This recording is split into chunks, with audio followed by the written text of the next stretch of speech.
Supreme Rice. Since the 1930s, supporting Louisiana farmers and communities throughout Louisiana. To find out more, go to supremerice.com. Live at lunch. You are looking live. Live at lunch. Live at lunch with Ott and Hanny on 104.5 ESPN, Baton Rouge. What the hell's going on out here? Now, here's Jimmy Ott and Charles Hannegriff. For some reason or another, you sound a little taller on radio. Is it live? Is it live? Is it live? Is it live? From Rufino's on Highland Road, welcome to the Football Friday, Lock of the Week Friday, presented by Tex Morris at Edward Jones Investments, edition of Live at Lunch, 104.5 ESPN Baton Rouge. Charles Hannegriff along with Richard Dixon. Jimmy Ott will be with us in the second hour of the show. Jordan Kitchen's back in the studio. Max Gotro is in a fetal position crying somewhere because he got up to watch golf this morning, which proved to be quite disappointing. Did you get up early to watch the Ryder Cup? I did. I wasn't up at 6 o'clock. Okay, I was up well before 6 o'clock. I had gotten everything done I needed to get done before I sat down to watch golf at 6 a.m. on the nose. I was up damn near 2 hours before that, okay? Everything ready to go for the show. I'm going to sit down and I'm going to watch golf for 2.5 hours before I got to finish my show stuff, and then I'm gonna head to the show. That was a yikes. that was not good. The four matches this morning, 3 of them are complete, and the U.S. got run off their own home golf course. 5-3, 5-4, and 4-3. They're up in the one match that is still going on. This is Cantlay and Schauffele, one up on McIntyre and Hovland. They're through 14, but I think the Euros are in pretty good shape here on this hole. So much for home field advantage, Rich. I promise I'm going to stop talking about golf pronto. We're getting to Football Friday, but had to mention that, man. I was like, you know what? As soon as the game was over last night, shut that down, go to sleep, set the alarm. Never set the alarm. Just set the alarm because I just wake up, regular time. Nope, I'm getting up early, get all my stuff done. I'm going to watch golf. And I did. Oof. Yeah, that's a rough way to get up early. That was disappointing, man. The only reason I know that it was the Ryder Cup this weekend is because the Coach O video, which is awesome. Just chanting USA, getting the crowd going. What's next for him, Wimbledon? I guess he's got to go somewhere else big. Of all the people you don't expect to see leading chance at the I US thought it was Open. So we got up the last couple mornings, about 4 in the morning, going duck hunting. And, sitting there waiting for the sun to come up, scrolling, and I see that video. I'm like, is the Ryder Cups this weekend? What the hell is Coach O doing? You know what I thought when I saw that video? Like, damn, AI's good. Yeah. Huh? Come on. That's not real. It's real for sure. So, anyway, we'll keep you up to date on the one remaining match at the morning matches. But, ooh, yikes, what a terrible start for the USA. All right, and you're in a good mood because the Lions win last night? Big win, 44-6. I think everybody got a touchdown. Okay, well, hey, spread the wealth, man. Spread the wealth. Good evening. All right, let's jump right into this. Ole Miss and Mississippi State weeks are always big for you because of your family ties. For you don't know, Richard's dad and his grandfather both played in the Southeastern Conference. His brother played here, so it's a family affair. The Egg Bowl, huge deal at the Dixon household every year. But you're telling me before we started the show, it's impossible to talk noise to Ole Miss people. Why? I hate it because – look, I wake up this morning, it's already go Rebs, hotty toddy, all that stupid stuff. And they can talk trash, and when they lose, they're like, what's Ole Miss? What'd you expect? Like, it doesn't affect them. So when I talk, I can't talk trash because I'm going to be really pissed off if we lose and, mad. And then they will talk trash to me, and we might lose a little bit of a friendship. This is a strange time in the rivalry, okay? Because the rivalry since Vaught left has been mostly one-sided. LSU's won way more times than they've lost. But here since Kiffin's gotten there, you got a fair fight, okay? And I'm not saying that there weren't great Ole Miss games. You know, the Odell Beckham, 89-yard punt return game, the good bowl, bad bowl. There have been some terrific games. Good bowl beat us. And Ole Miss has beaten LSU. I remember when Deuce McAllister and what was Gunn's first name? Robert, I forgot Gunn's first name. They ran for like 800 yards on LSU. That was one of the 90s teams. So it's not like the other side has never won. But LSU has controlled, since Johnny Vaught left, the LSU has controlled this rivalry. And since Kiffin got there, this has been much more of a fair fight. Yeah. Truth be known, LSU should have lost last year. Ole Miss had that game and kind of gifted it back to LSU. Give LSU credit for taking the gift. But, I mean, it's fourth down, and if Garrett Nussmeier doesn't make his best pass of the year, and I mean his best pass of the year, Rebs come in here and get a victory. They're a small favorite in this game. This is, since Johnny Vaught, the best 5-year period for Ole Miss, and it's because of Kiffin. If he were to leave for the Florida job or another job somewhere down the line, I don't know if Ole Miss is, in the top 15 in the country. I don't know if they were in where they were last year. They have given some games away. It's his fault that they lost to Kentucky last year. It's his fault that they lost to Florida with a chance to go to the playoffs. But the fact that it's a fair fight, Ole Miss fans should be at their zenith. I mean, this is as good in most of their lifetimes, unless you remember the 50s and 60s. This is the best it's ever been for Ole Miss. Yeah, I mean, they're playing good ball. Lane's got everything going right. I mean, they've been to prominent bowl games in the last few years, which they're not used to going to. The Cotton Bowl was their national championship when they made it. They're feeling good right now, and as they should. They're playing really good ball. Lane Kiffin's doing a great job recruiting, playing well there. But I still hate them. That's and for me, like even when they were bad, I mean, in 06, my grandfather played at Ole Miss, Dad played at Mississippi State. Like my sister was at Ole Miss when I was getting recruited, and they were so bad I couldn't even convince myself to want to do that. And of course, I grew up hating Ole Miss because I was the state guy. But into 06, Dwayne Bowe catches a touchdown at the end of the game to win. I mean, very close game against a poor Ole Miss team. I think they beat us once or twice while I was playing. Bo Wallace came in and beat us one time. And so that was always frustrating to me because we say it all the time. Like the Mississippi schools were always, typically not very good when we were playing, but they're always tough games. And so it's one of those games that you still get nervous every time it comes up, and now more so than ever. I do remember it was either Russell's second year or his third year, probably his third year. Or his last year. Yeah, it was in 06.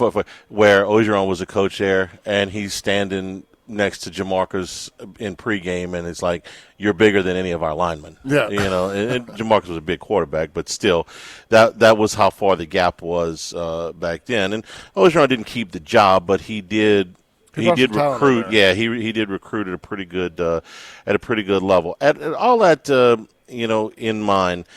And we go into this game, and Lane Kiffin kind of, did his deal earlier this week. LSU looks like an NFL team, and of course we're playing it during the day. And he's trying very hard to make himself the underdog. They're actually a small favorite in this game. So when you tell me the Ole Miss people are like, well, we're Ole Miss. They're not really. That's their scapegoat, so they don't feel as bad as I do. All right. They still get mad, but it hurts me a little bit more. Last year's Ole Miss roster was good enough to make the playoffs. They came up short, but that was on them. It wasn't because they didn't have enough roster. They didn't have enough budget. They didn't have a good enough coach to get there. They just lost, okay? They lost at least 2 games, probably 3, that they shouldn't have lost. They shouldn't have lost at home to Kentucky. It was the only game Kentucky won the conference last year. They shouldn't have lost in Baton Rouge. They had the better team, okay? LSU won a game, and give them credit. They had the better team last year. And the game at Florida, they got kind of reckless at the end with some of the fourth down decisions. They could have easily won there, so it's on them. This team at Ole Miss is not as ballyhooed as last year's was. They had to replace a quarterback, and we're certainly going to talk about that. But the defensive talent is not what it was a year ago. Still, this team could make the playoff. They have every opportunity. They've already won 2 conference games. I understand it's not against the biggest competition, but they've already won a conference road game.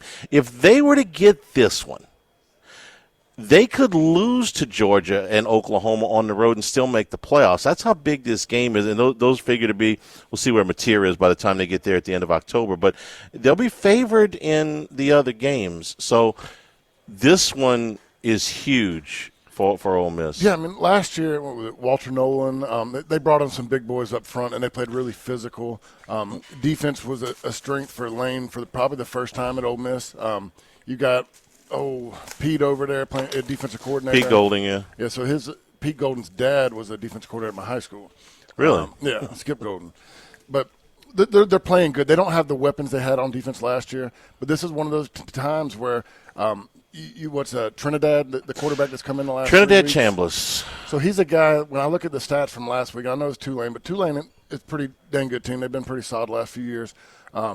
Throws for over 300 and rushes for 113, I believe. And that's what makes me a little bit nervous because if you've watched some of the film review, look, our defense is playing great, playing a lot better. This is not what it was last year when I'm talking about running quarterbacks, but there's been a few times we've let a quarterback get loose by having a misfit, and those weren't they're not on the same caliber as what Trinidad is running the ball. So it makes me a little bit nervous knowing that, that guy, they have that weapon in there. But, it's going to be a matchup for our defense. His skill set is good in that he has enough arm. He probably has a slightly less strong arm than Austin Simmons does, but it's not so much where you notice to where he can't make throws. His touch is massively better than Simmons. Simmons, we've been talking about this all week. Everything's on the line. Everything's a fastball. He reminds me a great deal of Brandon Harris, who threw the ball that way. Very strong arm, but not a lot of touch. And so he's got that touch. He's got enough arm. He's certainly no worse of a runner. I think he's probably a little bit better runner than Simmons is. And even though it's at the Division II level, he's got a lot more experience than Simmons does. He played 25 games at Ferris State. And he started 16 of those, and they played in the Division II playoffs, and they won the national championship. So, listen, I know we could give a flip what happens at Ferris State, but those were big games for them. Yeah, and when people say that, look, he's running against the same defensive coverages. I mean, football's football. You're going to run pretty much the same plays, go against the same defenses. Yeah, the talent's not there, the speed's not there. Oh, well, isn't that a big deal, though? But as far as the mental aspect, it's like speeding up a little bit. Like, I know what they're doing. Now let's get it under my belt and just speed up my timing, speed up my rhythm, speed up my eyes. But it's something he's seen before. Like you said, 20-something starts or whatever it was. The 16 starts 25 games. 25 games. At Ferris State. He's got a lot of experience. I mean, and you've seen these guys come in. The guy at Florida State, I don't know where he comes from. They got a lot of these quarterbacks that are coming in now that had played somewhere else, and then they're just having a really good year. Well, but Castellanos played at Boston College. Yeah. He at least played that's the ACC. This guy played at Ferris State. Yeah. Okay, so Kentucky does not have an elite defense. Arkansas does not have an elite defense. Tulane does not have an elite defense. These are teams that he's played against. If he gets in here pre-snap, I understand he's looking at a lot of the same concepts, schematics, and all that stuff. But this is the best personnel he's seen by far on the defensive side. Yeah, I mean, it's for me, like you said, the knowledge of where people line up, where they're going is different. He's going to have to speed up his timing because he's got better athletes he's going against. Tomorrow at 2:30, so we got a lot more to get to. LSU and Ole Miss hotty toddy 2:30 tomorrow afternoon. We're here at Rufino's. The restaurant will open at 11 a.m. Come by and see the newly refurbished bar. It's actually the same shape as all the things you remember. But, boy, it looks fantastic. The visuals are great. Barry, the bartender's happy. He's got a nice work area back there. I think he's happy. Yeah. He's not here right now. he's here somewhere. He was bemoaning the golf earlier, too. Lunch specials when you come in. And, of course, it's a great place to come in on game weekends. I know this is a road game weekend, but for home game weekends, Friday night, the place is really popping. Your private receptions are welcome as well here at Rufino on Highland Road. Live of the Week Friday presented by Tex Morris at Edward Jones Investments on 104.5 ESPN Baton Rouge.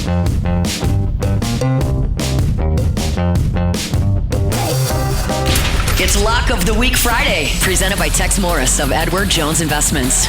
Now, back to Live at Lunch from Rufino's on Highland Road on 104.5 ESPN Baton Rouge. And we're also brought to you by Total Maintenance AC and Heating, Generators, Electricity, Plumbing, and Golf Swings. Oh, wait, no, they can't go fix the Americans, right? Now, Total Maintenance, your one-stop sales shop for all of these services. Since 1980, this slogan has been service today, every day. You call today, you get service today. Nobody wants to go to sleep hot. They've expanded into New Orleans, full staff in both markets, standard, Daykin, and Riemann AC units, Generac and Cummins generators, along with Carrier and American Standard. All your electrical and plumbing needs as well. In Baton Rouge, 480-1000. In New Orleans, 841-3300. Service today, every day at Total Maintenance. I wish they could fix the golf swings. So the one match that's still going on from the morning matches was the Americans were leading this thing.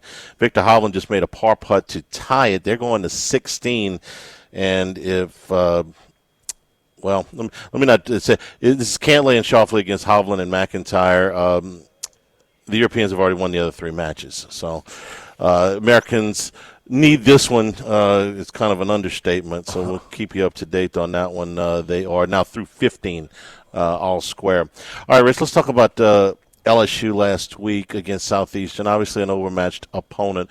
But we wanted to see if Garrett Nussmeier had all of his pitches. Was he healthy? Was he driving the football? Was he able to take some hits? Was he able to go through everything that he would normally do, which he looked limited a couple weeks before? You looked at the film. We did the film study. It's on YouTube right now, Handycast. What did you see? I saw he looked fine. I mean, he put some balls at some high points that had to have some zip on it. If you go look at the play chart, he didn't.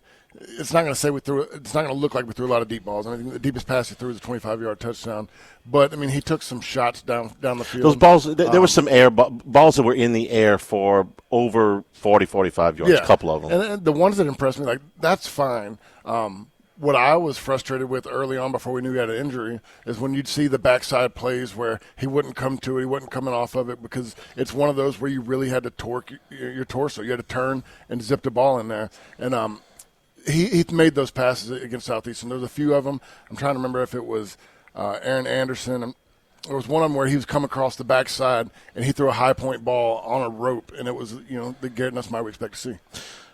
Before we did film study, you said the 26-yard run that he made, which was the longest run of his LSU career, and I was happy to see it. He kind of gestured toward the crowd. He's well aware of the criticisms that he has for not running a football, and I thought, okay, this looks great. He ran, and he looks healthy running, so all of this is pretty good. And you come in all mad, you're like, man, Mr. Wide Open Guy. Two wide open guys. I mean, he could have had his longest touchdown of the year, Aaron Anderson running down the seam 5 steps over anybody. But look, like I said, he's run more through the 4 games this year than he has his entire career. And it's stuff he needs to do. I mean, there's going to be times you got to continue to pull that zone read to slow the backside, and that helps in the run game. When we're talking about struggling in the run game right now, they're going to start to respect it when you pull it a couple times just to slow up the backside pressure. All right, let's take the zone read out of it for a second. Let's talk about Caden Durham, because he's been nursing this deal. How's he looked to you the last couple of weeks? He looks strong. He doesn't have really. I say strong as far as like upper body. He bounces a little bit, but he doesn't have the top speed. Yeah. Like the speed to me, like there was a couple runs where, I felt like last year he'd leave somebody in the dust, and now people are running him down on the backside. But I also think he's a little bit gun shy. The offensive line struggled a little bit in zone blocking. Their combination blocks getting to the next level the timing's been off, and I think that's made him speed up his game a little bit, which has hurt, because if you go back and like we got one of the plays on the film from last week where he waits another half a second and the hole opens wide open. But right now he's pressured and he's just trying to get to open space. Kelly called him a game-time decision yesterday, and the quote was he's got to be able to cut and accelerate, and I think those are the two things that he's lacking right now. And I got to blame the ankle, because we know the kid's got that kind of ability, that explosion through the hole. When you saw Jawan Johnson come in and he hit the hole. Bounce. Yeah. Durham's got that, okay, but not right now. I got to wonder. I know he's making his trip, and they're going to call it a game-time decision, but if he's not right, I got to think that they're going to pivot a little bit to Johnson and maybe a little bit of Harlem Berry and maybe a little bit of Xavier Thomas with some of the non-traditional stuff, rather than feed Caden Durham 13 carries if he can't explode through the hole. Yeah, no, if he's limited at all right now, let him rest. Because for me, I like what Jawan Johnson's doing. He brings a different bit of element to it. Like I've said before, Xavier, to me, is the best eyesight and vision for a running back that I've seen on our team. And Harlan Berry provides another step. So, I want Caden Durham in there because I think he's got the potential to be one of the best backs in college football. But if he's slowed down, that hurts him. I mean, he's got to be a guy that's quick twitch, can explode out through the gaps. And if he can't do that, then you're just hurting himself. I maintain that Harlan Berry can help them in this game. They've been reluctant to play him very much. Why? Because, he's a freshman running back, and tough. Pass blocking is a foreign concept. He wasn't asked to do that in high school, and even running routes. Okay, I think he's a lot better at that. But he can still run the football. He can still explode through there. So to me, Rich, all he got to do is have one other thing that he can do that doesn't involve him running the football. So it's not a complete giveaway when he goes in the game, like, these sirens and bells go off like, hey, there's Barry. So he's getting the ball. So give him one other thing to do, and not a prominent pass blocking assignment. Let him chip with a tight end or something like that. Some chips, some delayed bubbles. Sit back there like he's going to pass block, then bounce it out and hit him quick. Just give different looks while he's in the game. But it's funny when you talk about a freshman running back. Have you seen the Nick Saban interview where he talks about Derrick Henry? Yes. That just when he said that, that's all I can think of. I mean, and it's so true because explain for those that didn't see it. Nick Saban was talking about he's sitting back. Everybody thinks he's a mean guy, but he's like, half the time I was consoling players at practice. And he's like, I'm watching the offensive coordinator just rip into Derrick Henry, just killing him. Telling me he ain't going to be able to play, blah, blah, blah, and just really killing him. And so I go over there and kind of put my arm around him. I'm like, Derrick, what's going on? He's like, Coach, when I was in high school, they just turned around and gave me the ball and told me to run. I don't. All this stuff is new to me, and I need some time. Right, right. And that's the truth. If you're a star running back like Henry was or like Barry was, you're not asked to block. I'll give you a baseball analogy. Every spring this comes up, they'll say, how come LSU can't bunt? I said, because they recruit nothing but three-hole hitters. None of these guys bunt in high school. And increasingly they don't bunt in college either, which is fine. These guys are not asked to do that, and there's a learning curve, and there's been other examples. We've used the Sean Alexander example a million times. When he came in here and ran for almost 300 yards on LSU, still hadn't pass blocked anybody. And Saban's got a history of this, which is find what he does well. I know he doesn't have to have mastery over the entire playbook. Find one or two things that he can do, and that's kind of where I'm at right now with Harlan Berry. Hey, Sloan, teach him one play, all right? But you're going to have to teach him something else. Look, if he plays 12 snaps or 15 snaps on Saturday, 4 or 5 of them might be runs that are significant. He's got that kind of speed, and this run defense is poor, very poor. And so you're talking about a guy, listen, I don't care if he pass blocks anybody. If he has 6 carries for 64 yards, because he busts one for 45, well, then that might be the difference in the ball game. So these are all things that they can do if Durham is not ready to go. Now, let me ask you about the offensive line, because we've been watching this now for 4 weeks. There's enough breakdowns. There's enough just bad technique and missed blocks, mostly on the right side. But it's not like the scheme is terrible. No. We haven't seen them running into crowded boxes or numbers that they can't block. Right. So it's not like, well, they're not going to be able to run the ball. They're going to put 8 guys in the box with a 9th creeping up. No, they're not seeing that. What's ailing LSU's run game is mostly missed assignments. It's not even necessarily missed assignments. It's bad technique. Like they're going to the right person but getting there the wrong way. And it's like you said, it's a lot side on the right side. Weston Davis has everything you want, but he's got to work on his technique. He's a heavy leaner. He leans forward, gets off balance. They got to understand the chemistry between the tackles and the guards and the tackles and the tight ends, understanding when there's zone blocking, where to have your hand placement, where your help's at, when to pass somebody off. Right now it just seems like they get a guy in the gap, and the guard's like, are you going to take him? And the tackle's like, are you going to take him? And then nobody takes him. I mean, they don't have that chemistry where they feel and playing off each other very well yet. And you're right, but what bothers me is you're in the 5th playing date now. Some of these missed assignments or however you want to call them, I would have hoped some of that would have been worked out a little bit better by now. They went through 4 weeks of August camp. They've been through 4 games. When's the light bulb come on? I'm not sure if, they're sold on Weston Davis at the right side right now. You saw them come out with the first team against Southeastern in the second half, and DJ Chester took the first snaps with the first team in the second half. And then, of course, freaking gets a targeting call on an offensive lineman on a field goal. Another story. But, for me, that's a sign that, they saw how bad he was struggling against Southeastern. I mean, I think Weston Davis has everything. He's going to be a pretty good football player, but he just hadn't put it together yet. And quite honestly, I think his worst game was Southeastern. I think he's played better the previous games, and when he got out there, he really had an off day. He's not getting overpowered. He looks the part, no question there. But there are just some blatantly bad techniques that you pointed out in the film that he's taking. He's not the only one, but he's the most obvious one. He's the most obvious one, and then I think the left side did a lot better. I was on Tyree in the first game or two about some of their combination blocks and their chemistry and passing guys off. Well, we run 2 plays back-to-back in the film review where the defensive tackles and the ends were looping. They were swapping, and you watch the left side pass it off perfectly, and everybody's good. You watch the right side, not so much. And it was back-to-back plays, and that just, to me, it shows you that, they've been taught what to do, but one side's doing it a lot better than the other side right now. Say that again, the first part. They ran the exact same stunts to both sides. And you can go watch it. One side, it is passed off beautifully, and everybody's got a man-to-man. The other side, not so much. They're confused on, are you going to take him? Am I going to take him? Where am I going to be at? And they do it on back-to-back plays. And how many times in the game did they run these exact same stunts? All night. Yeah.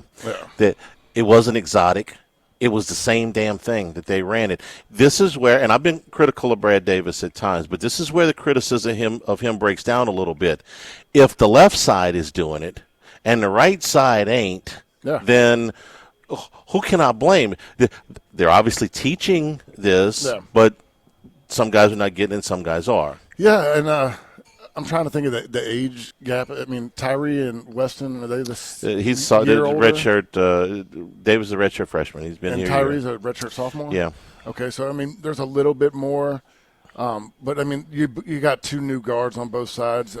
Thompson's an experienced hand on the right side. I think it's more Davis than Thompson.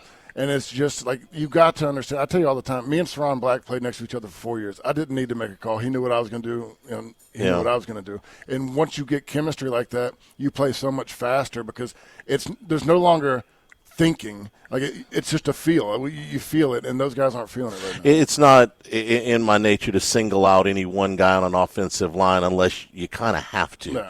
But that's what we've seen. We've looked at that, and I have high hopes for Weston Davis. I mean, he's got all conference physical ability. So let's see. Hopefully, maybe this is the week that he kind of turns the corner a little bit because this is a very bad Ole Miss defense. They're giving up 190 yards a game on the ground. You ought to be able to run the football against them. We're brought to you by Coastal Capital Advisors, your full-service financial planners. When it comes to retirement, no 2 situations are alike. The Coastal Capital Advisors work with you, your business partners, your legal team, and tax professionals to make sure all your goals are achieved. Let them work for you the way they've worked for our family and build that lifetime relationship. No matter where you are in life, no matter what your income or your age, they'll figure out a plan that is the best for you and can give you some peace of mind as you look forward to retirement. Online, it's coastalcapitaladv.com. The phone number is 337-981-1376. Advisory services provided by New Age Advisors, member FINRA, SIPC. It's all square through 16 at Bethpage Black as the Americans try to salvage one match in the morning 4. Live at lunch from Rufino's 104.5 ESPN Baton Rouge.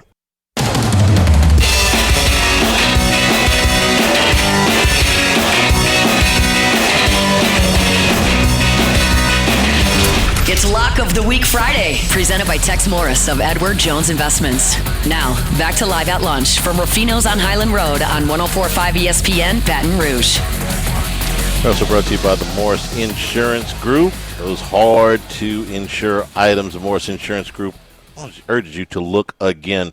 Duck camps, fishing camps, those in your coastal parishes, those hard to insure properties that require flood insurance, or you want to have flood insurance, they can handle those things for you. Your boats, your trailers, your RVs, your tractors, motorcycles, they can handle all of those things, plus your customary auto, homeowners, and commercial insurance.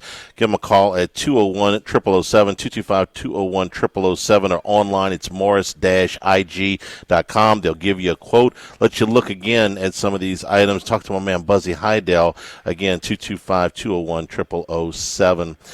Rich, the defensive looks that LSU has given to, let's talk primarily about Florida and Clemson. What's Blake Baker not shown yet, if anything, through let's say those two games, not necessarily the other two games? I think he's shown that you can't necessarily see where he's coming from. The looks are so multiple with the athletes we have on defense, and Harold Perkins' game, the coverage game, the disguise game has gotten so well to the point where, he can line up on the edge and everybody knows where Harold Perkins is. You talk to most coaches, you're looking for 7, but they're thinking he's coming all the time, and he's not. And then when they think he's coming, Weeks comes. They're so multiple in what they can do that they're very hard to determine where the pressure's coming from right now. So if you have a quarterback that is a dual threat the way Chambliss is, more so DJ Lagway was not going to run, and although Klubnik could. I think he had 2, what you would call positive runs in the game, and the rest of it was, just getting back to the line of scrimmage or a sack. So this is in my opinion, by far the best runner that they have seen. This is where they're going to be tested as far as staying in their gap protections and making sure that the rush lanes are true. Everybody plays what Brian Kelly likes to say, 1/11th of the defense. You got to stay true to your protections and your areas and your containments. And, let the guys run. I ask you about things that he hasn't shown yet because I'm looking for something that Chambliss hasn't seen. Forget about the stuff at Ferris State. I'm talking about just so far this season, something that he hasn't seen LSU put on tape that could give him problems. Yeah, Blake Baker has stuff. And I don't know what that is, by the way. That's why I'm asking you. I don't either. But I guarantee you, Baker has plays that he's holding on to. He hasn't needed to go out there and just, blow up a play, late in the game yet. For instance, we haven't seen the corner blitz since the Clemson game that I can remember. And that was an inside corner blitz, which you never see. That was it. When I talk about multiple, he just does crazy things where he has a wide 9 run right up the field and the corner blitz loops on the inside. You don't see that. That threw the guys off. Typically, you're going to see a DN slant when the corner's coming, and because they're keeping corners new contain. Well, they let the DN run contain while the corner blitzed. You don't see a lot of that. And there's different forms like that. You saw last week, Jack Pyburn pops up like a linebacker. They run 3 down linemen, and then he's blitzing the A-gaps. There's so many things with the athletes and talents they do that are just we talk about the traditional run game a lot. We're running a lot of non-traditional defensive plays. And I want to put Bernard Gooden in that number as well because he's the guy that seems to get more penetration up front than just about anybody. The leverage he plays with. We highlighted a play from last week, the way he blew it up by just stabbing the inside, keeping his inside arm free, and then making a play. He's a guy that they're putting him in these blitz situations, almost like a nose tackle, playing like a one shade, and he's causing havoc up the middle. And then you have guys coming across that. I never use the word havoc as much, but that's Blake Baker's thing. He's like, we want to be a havoc-creating defense. And the biggest thing from this year to last year is coverage. When you got guys that can coverage, you can do a lot of crazy stuff up the middle. To my knowledge, you watched the films more than I have, but I don't remember a safety blitz yet this year. If there's been one. And 13 can move, okay? Yeah. Halsey's a dude. And I'm thinking back to a game that you played in 2007 in Tuscaloosa, and the play that turned the game was a Chad Jones blitz, freshman, and made the sack, caused a fumble. The ball ends up going down deep in Alabama territory. LSU gets it. Hester over the top for the touchdown that puts the game away.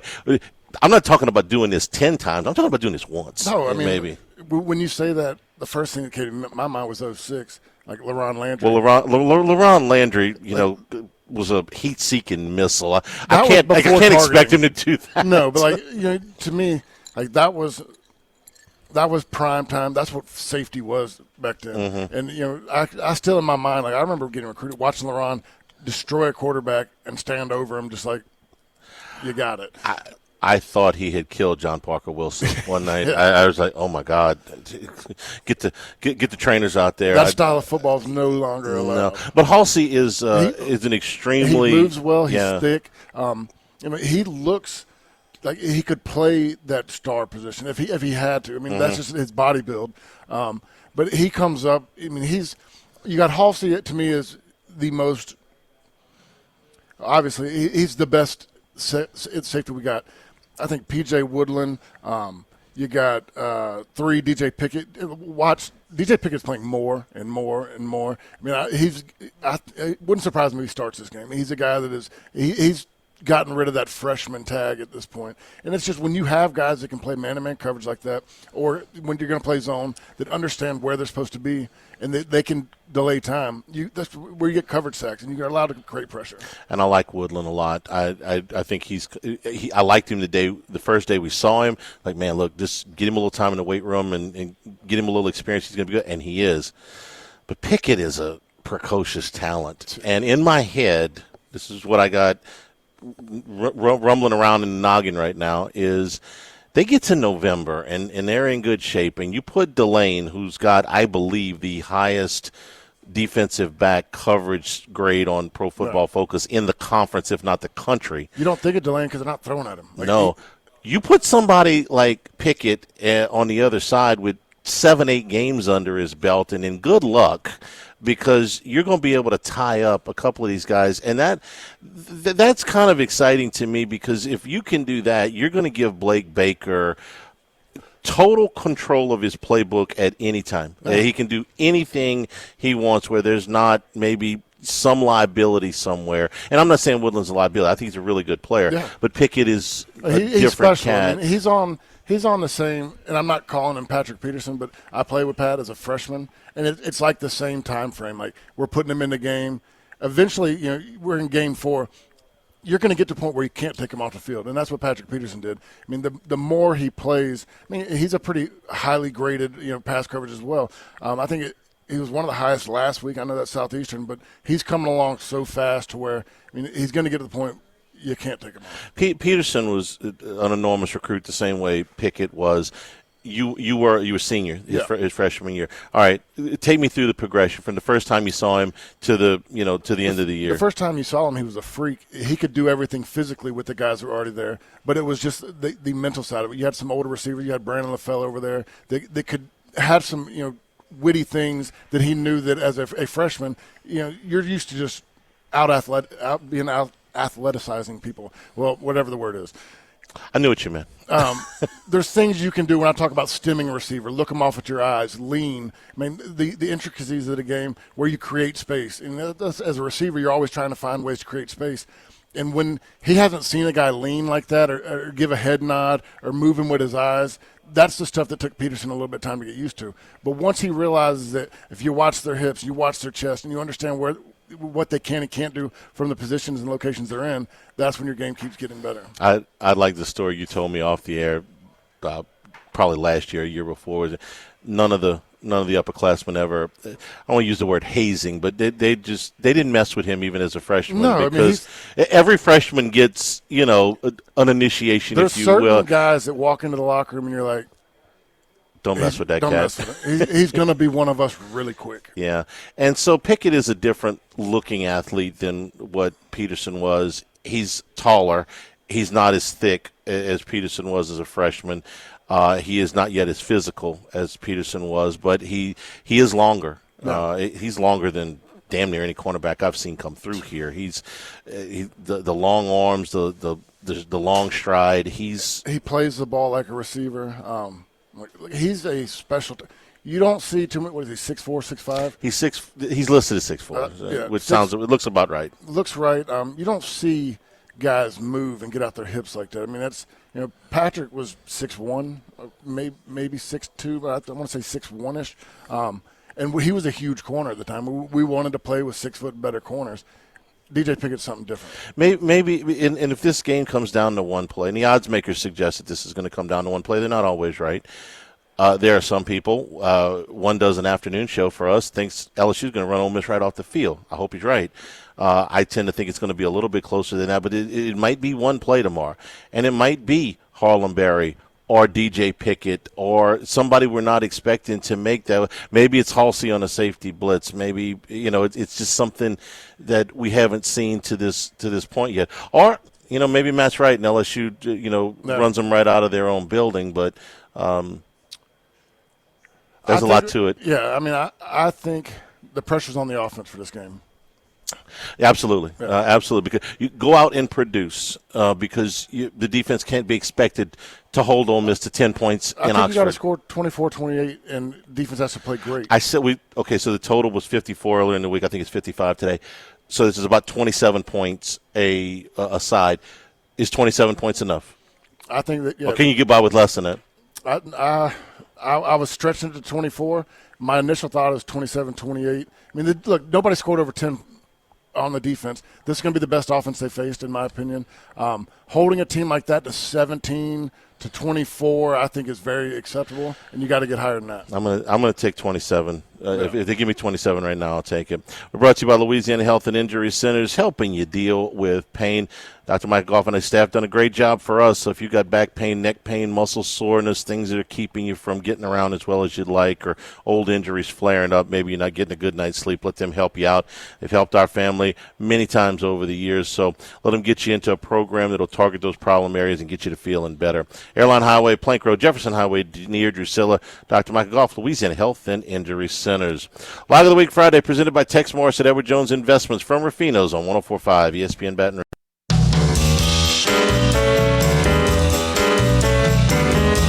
It's Lock of the Week Friday, presented by Tex Morris of Edward Jones Investments.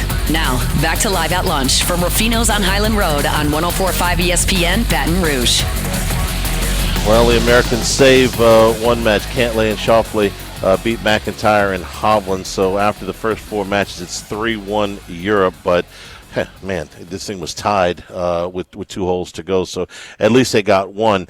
Americans got their work cut out for them going to the afternoon matches. All right. Last thoughts on LSU Ole Miss. I want to get a quick pick on Georgia, Alabama. Let's go out there and play the best offensive game we've played. Put it all together, letting Nussmeier rip it around, and I think the defense handles business. Georgia, Alabama. What do you think? Ooh, that's going to be a good one. I think Alabama wins probably. Really? I think Alabama's played better each week since the Florida State game. I think Florida State was a lot better team than people were going to give them credit for. Like, I haven't seen what they've done recently, but the plays that were made in that game were not anything that people were expecting. Georgia hasn't made me, say wow yet. The comeback doesn't impress you at Tennessee. Down 21-7. Yeah, I mean, I think Tennessee screwed up a little bit in that one. I think Alabama gets it. Okay. 33 in a row for Kirby Smart at home for Georgia. Well, I didn't know that part. I mean, well, think about it. It's been a minute Yeah. since they have lost. All right, Rich, you'll be with us for pre- and post-game tomorrow. Enjoy the football. Going to be a great day of college football tomorrow. We're here at Rufino's. Come on by and see us. The restaurant opening here in just a few minutes. Jimmy will join me for the starting here in the second hour, and then we're back for a lot of picks coming your way. Lock of the Week Friday presented by Tex Morris at Edward Jones Investments on 104.5 ESPN Baton Rouge.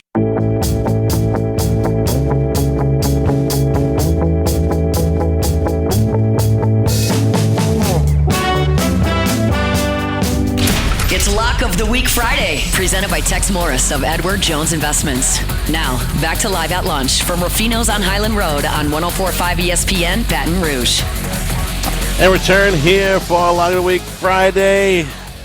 Jimmy, how are you this morning? Friday presented by Tex Morris at Edward Jones Investments. Just like the nice lady said. What's on your mind this morning? Is it golf or the life? I watched the golf. The life and times of Marvin Harrison Jr. He made some catches. He finished strong. Yeah, he really strong. He carried over the dropsies from last week for no doubt. I think he'll be fine. I think Murray sucks, man. I'm sorry. I've seen enough of him. Well, those two interceptions wasn't on him, but I mean, that's not an overall I just don't think he's good, man. Well, and he might not be, but those 2 interceptions were not on him last night. I mean, I watched the game. I know. Okay. Yeah. Well. Yeah. So I think he sucks. Okay. Well, Yeah. That's. I mean, he's Al Michaels asked Herb Street in the booth last night. He says, "Okay, so Murray, in Herb Street's he needs to stick to college, man. Nice guy, they're great, but sticks to college. He is he's like a player that just got out the NFL. He has no NFL ties. I mean, he is flowery. What do you think? Uber talented. Kyler Murray. Okay. All right. For as little as he is, 5'9", dude. For as little as he is, I mean, he's got. Don't you need a little size to play quarterback? Is that kind of something that people look for? If what in he a quarterback meant to start off was with? he's got plenty arm for as small as he is. Okay, that's great. And he can run, obviously. Okay. Has he been a great quarterback? No. No. Go play at Oklahoma. Is he what you're expecting out of the number 1 pick in the draft? No. No. I can't put the 2 Uber interceptions. talented? Well, big arm and good feet is what I guess he was referring midget, to. Man, I mean, he's tiny. Well, he's tiny. He gets balls batted every game. I mean, it's just like man. All right, here you're 1 to 32. Where is he? 20, Kyler Murray. 20? I'd probably have Kyler Murray somewhere in the. Oh, I know you want higher just to No. I would have him somewhere in the front end of Group 3, somewhere between 16, 18 ish. I mean, Group 3 starts at 17, Charlie. Okay, 17 to 19. Then yeah, The high end of Group. The low end of Group 2. There you go. Just Something- below my 20. I get you. I got you. Right, You're in that there. mood. You're in that kind of mood. I'm not USA's getting their ass whipped. I'm Yeah, not there the you biggest go. Kyler Murray fan. Uber Don't- talented? I Come didn't on, say man. it. Call Herb No, but Street. you say, well, he's got a big arm. And If you're asking me to explain what Herb Street meant, that's what I think he meant. Hershey's drunk, dude. Come on, man. Uber talented. He's got to be so damn good because he's so small, Charlie. He's got to be really that much better. No, I get that. Kyler Murray, we decided on Kyler Murray 2 years ago, really. I mean, why is he still playing? Why is he still getting a pass? Because he's got a $250 million contract, and they decided they don't want to take the hit to cut him. Okay, well, I think Harrison's Russell the more Wilson had one of those, too. I think Harrison's the more interesting story because this guy was projected as a can't miss. He went through a funk. Can't miss. I don't think it. He made some really good catches at the end. He did. He had some horrible drops, and like you said, he's the interception is 100% on him. 100%. I mean, you're going to get hit over the middle. Okay, they protect and you can't come high, but it's still, they'll still come high sometimes. So, he's a little tentative there, little alligator arms. Come on, man, you big. But forget where he's drafted. He's uber talented. He is big. He's got a big frame. He get a catch radius. He's got speed. He's got ball skills, as he showed on some of those. He was covered by Seattle's best player. That Witherspoon is beautiful. That defense is fun to watch too. Is. But he's uber talented. I think he's going through a funk. What did you think of his rookie year? Spotty. Super on doing some things that not very few guys can do at wide receiver, but very little consistency. Which is not out of the realm for a rookie wide receiver, okay? It's a tough position to make the transition to in the NFL. And I thought it was okay. It was fine. And I thought he was going to take the next step this year. And he still might, but it's been a pretty mass start for him. How can you take the next step? How can you be consistent when your quarterback just runs around and does playground crap every time? Well, he could have caught the 2 balls that got intercepted. I understand that, Charlie. I just said he went through a funk. Okay. But he can't have consistent – when you're not committed to the pocket, there can't have any type of growth in your pocket. There's no timing. You give up on the timing, you give up on the cohesion, the fluidity, and I mean it's just a run around. I mean, street ball play because he really can't see the field because he's so short. And I mean, if you watch any film of Murray, it'll drive you. There's no way they practice that. Hey, let's go to practice. Okay, you drop back. and then give a one Mississippi, and then you just start running around and let's break off routes at that. That's what you're dealing with. Every other pass with this guy, and I'm not going to spend a whole lot. I'm not going to spend a whole lot of time defending him. You can't really debate that. He is a limited so how's he quarterback. Supposed to, wouldn't that deter your growth as a receiver? A little bit. You have to have some chemistry, man. A little bit. A lot. The tight end had a really good year last year, McBride, and he was playing with the same quarterback. I'm expecting Harrison to be fine eventually. I was surprised that he struggled with as much as he did in the first few weeks. He had a good game against the Saints. What's up, Curtis? He had a good game against the Saints, but the other three, going into the fourth quarter, I was like, man, what's up? And then he rebounded. That to me was a big deal. When he catches the ball and he's kneeling down and he's like, okay, kind of like getting his head straight, because I do think he can be a superstar. And Murray's got a great, dependable, sick tight end. I mean, that guy McBride is really good. Okay, yeah. so he's a security blanket, but. And listen, to Murray's, he said all the right things, but this guy, for his ability and his – Charlie, we can't – his damn iPad wasn't even opened, and it shows. It shows. Yeah. Has he gotten any better as a passer, a pocket passer, in the timing aspect of the game? You got to make plays from the pocket consistently to – really go big in the NFL. Yes, you got some Lamar Jacksons. Okay, well, Lamar's a major disappointment in the postseason, and maybe that's a little bit part of it. Whatever, but has he gotten one bit better?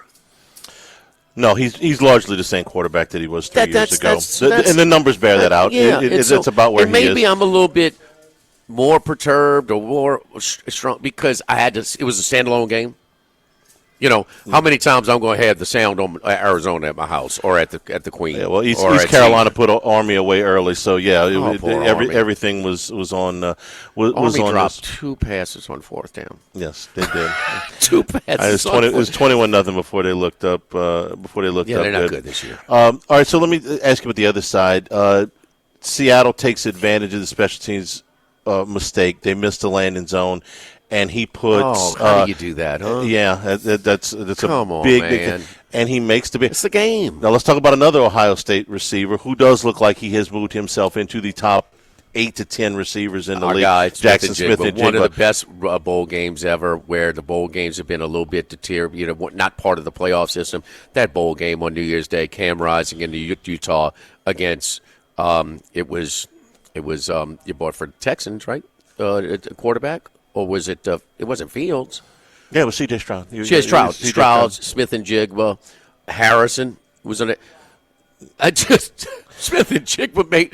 I became a fan that day. That was a team that Jamison Williamson was supposed to be on and was like, "No, I'm moving. I'm going to Alabama." It was and Rising was so good, man. It was a great Rose Bowl, and he's really good. I don't care for his language with the ref. I hope he issues an apology. Ref could have easily did. Well, it caught it on fit. It caught it on audio, and he gave, and when we want to kill the refs right there, the ref, how much of that is not caught on? I think a lot. Of course. I think of a course lot. A lot is. Yeah. You think that just the one we hear was that? Right. I don't think that was. I think a lot of that. But he's a talent, and he looks like Charlie. He got in the weight room a little bit in the offseason. He's thicker. Yeah. He's not you the tallest. That too? Yeah, because he's not the tallest guy in the world. Well, he's definitely thicker. He doesn't play small though. No. He's a terrific receiver.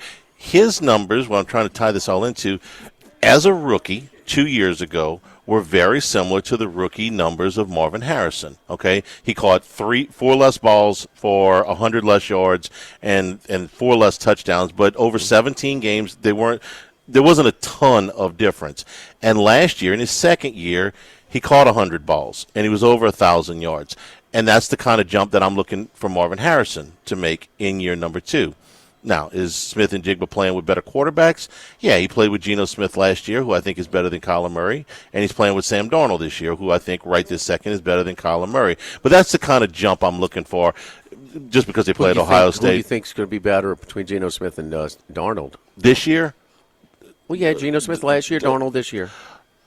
Darnold. I think. I kind of get that feeling, too. A little bit. It looks like he's surging a little bit. His confidence is there. He looks – isn't this funny how this is working out with these quarterbacks who are high draft picks rushed into tough spots? Yes. With supporting cast. Mm-hmm.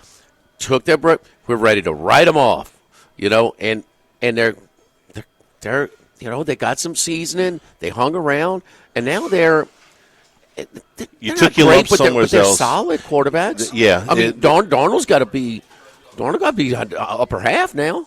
Yes. Right. Yeah. But Mayfield, Darnold. Who else am I thinking of? That there's another. Well, Geno is a little bit older than them, and Daniel Jones now is Daniel off Jones. To, is no, off no, to a good Daniel start. Jones. No, Okay. those three off to pretty good starts. They are. And for Darnold, it's particularly significant because of how last season ended. Okay, he was fantastic for 14 weeks, and then the last 2 or 15 weeks, and then the last 2 they were bad. Now, he wasn't the only one. Let me say though, you got to be fair here. Darnold's getting a favorable treatment with his defense. He does it. It's okay for him to punt. Yeah, you understand? Yeah. I mean, they're physical, man. They are. Boy, and it starts with that Witherspoon. I mean, I love cornerbacks who want to take your head off, man. I love that guy. That is 8 straight on the road. The longest. Is that crazy? 8 straight on the road like for 4 Seahawks. and 8 at home in that stretch. They sounds showed right, the graphic last night. It's something like that. 8 straight on the road is the longest active streak in the NFL. So as soon as they tie it in game, because Seattle had 1 possession to kick a field goal, okay, it was minus 150. Okay? Mm-hmm. The freaking kick, they go to minus $3. Yeah, because that's the game. Right. You need 20 yards. You got one thing to do, point. Man. Come on. Ain't either. We got a great card for college football, so Chef Patrick put together a phenomenal Boy, Friday I tell you menu. what, we'll get to the entrees in a second, it's a tough call. But here's the appetizer features tonight and all weekend. Got space. Look, LSU's out of town, so in town, a lot of times you can't get in here on a Friday night. You can get in over here at Rufino's tonight. The Gambari shrimp toast, sauteed Gulf shrimp with the garlic and basil emulsion, olive tapenade, sun-dried tomatoes, and grilled sourdough toast points. Crab au gratin, the creamy crab dip, Creole seasoning, lump crab meat on the wonton chips. All right, this is a tough call here, and I'm usually fish all the way. This time. First entree, first of 3. Herb-crusted lamb chops, New Zealand lamb, rich lamb jus, turnip puree, blistered green beans. Suggested wine pairing is a Felino by Paul Hobbs, a Malbec out of Argentina. Seared triple tail is our catch of the day. Roasted Brussels tossed in crab butter. Louisiana crawfish and crystal beurre blanc. Suggested wine pairing is a Pejou Chardonnay out of Napa. And then the butter steak. What is a butter steak? You ever get the ribeye? Yeah. It's the ribeye cap. So you get the ribeye that's kind of, it's nice, but that cap it's not to me. It's the best piece of meat on the steak. So 8-ounce ribeye cap, the house-made Worcestershire reduction, millionaire potatoes with sauteed green beans. Suggested wine pairing is a Bonanza Cabernet out of Fairfield. Desserts this weekend: strawberry tiramisu and pecan seduction. Pretty tough, huh? I will be making my selections very carefully, but you can't miss. Seattle. Didn't play it. You didn't? I had East Carolina. What are you doing? I had East Carolina. I didn't like the game. East Carolina's a good pick. I got to remind myself that Army's not playing in a bowl game last night. They played hard. They just didn't play well. But it's the bowl game, their money. It's not a bowl game anymore, Dorothy. Live at Rufino's. Log of the Week Friday, presented by Tex Morris at Edward Jones Investments on 104.5 ESPN Baton Rouge.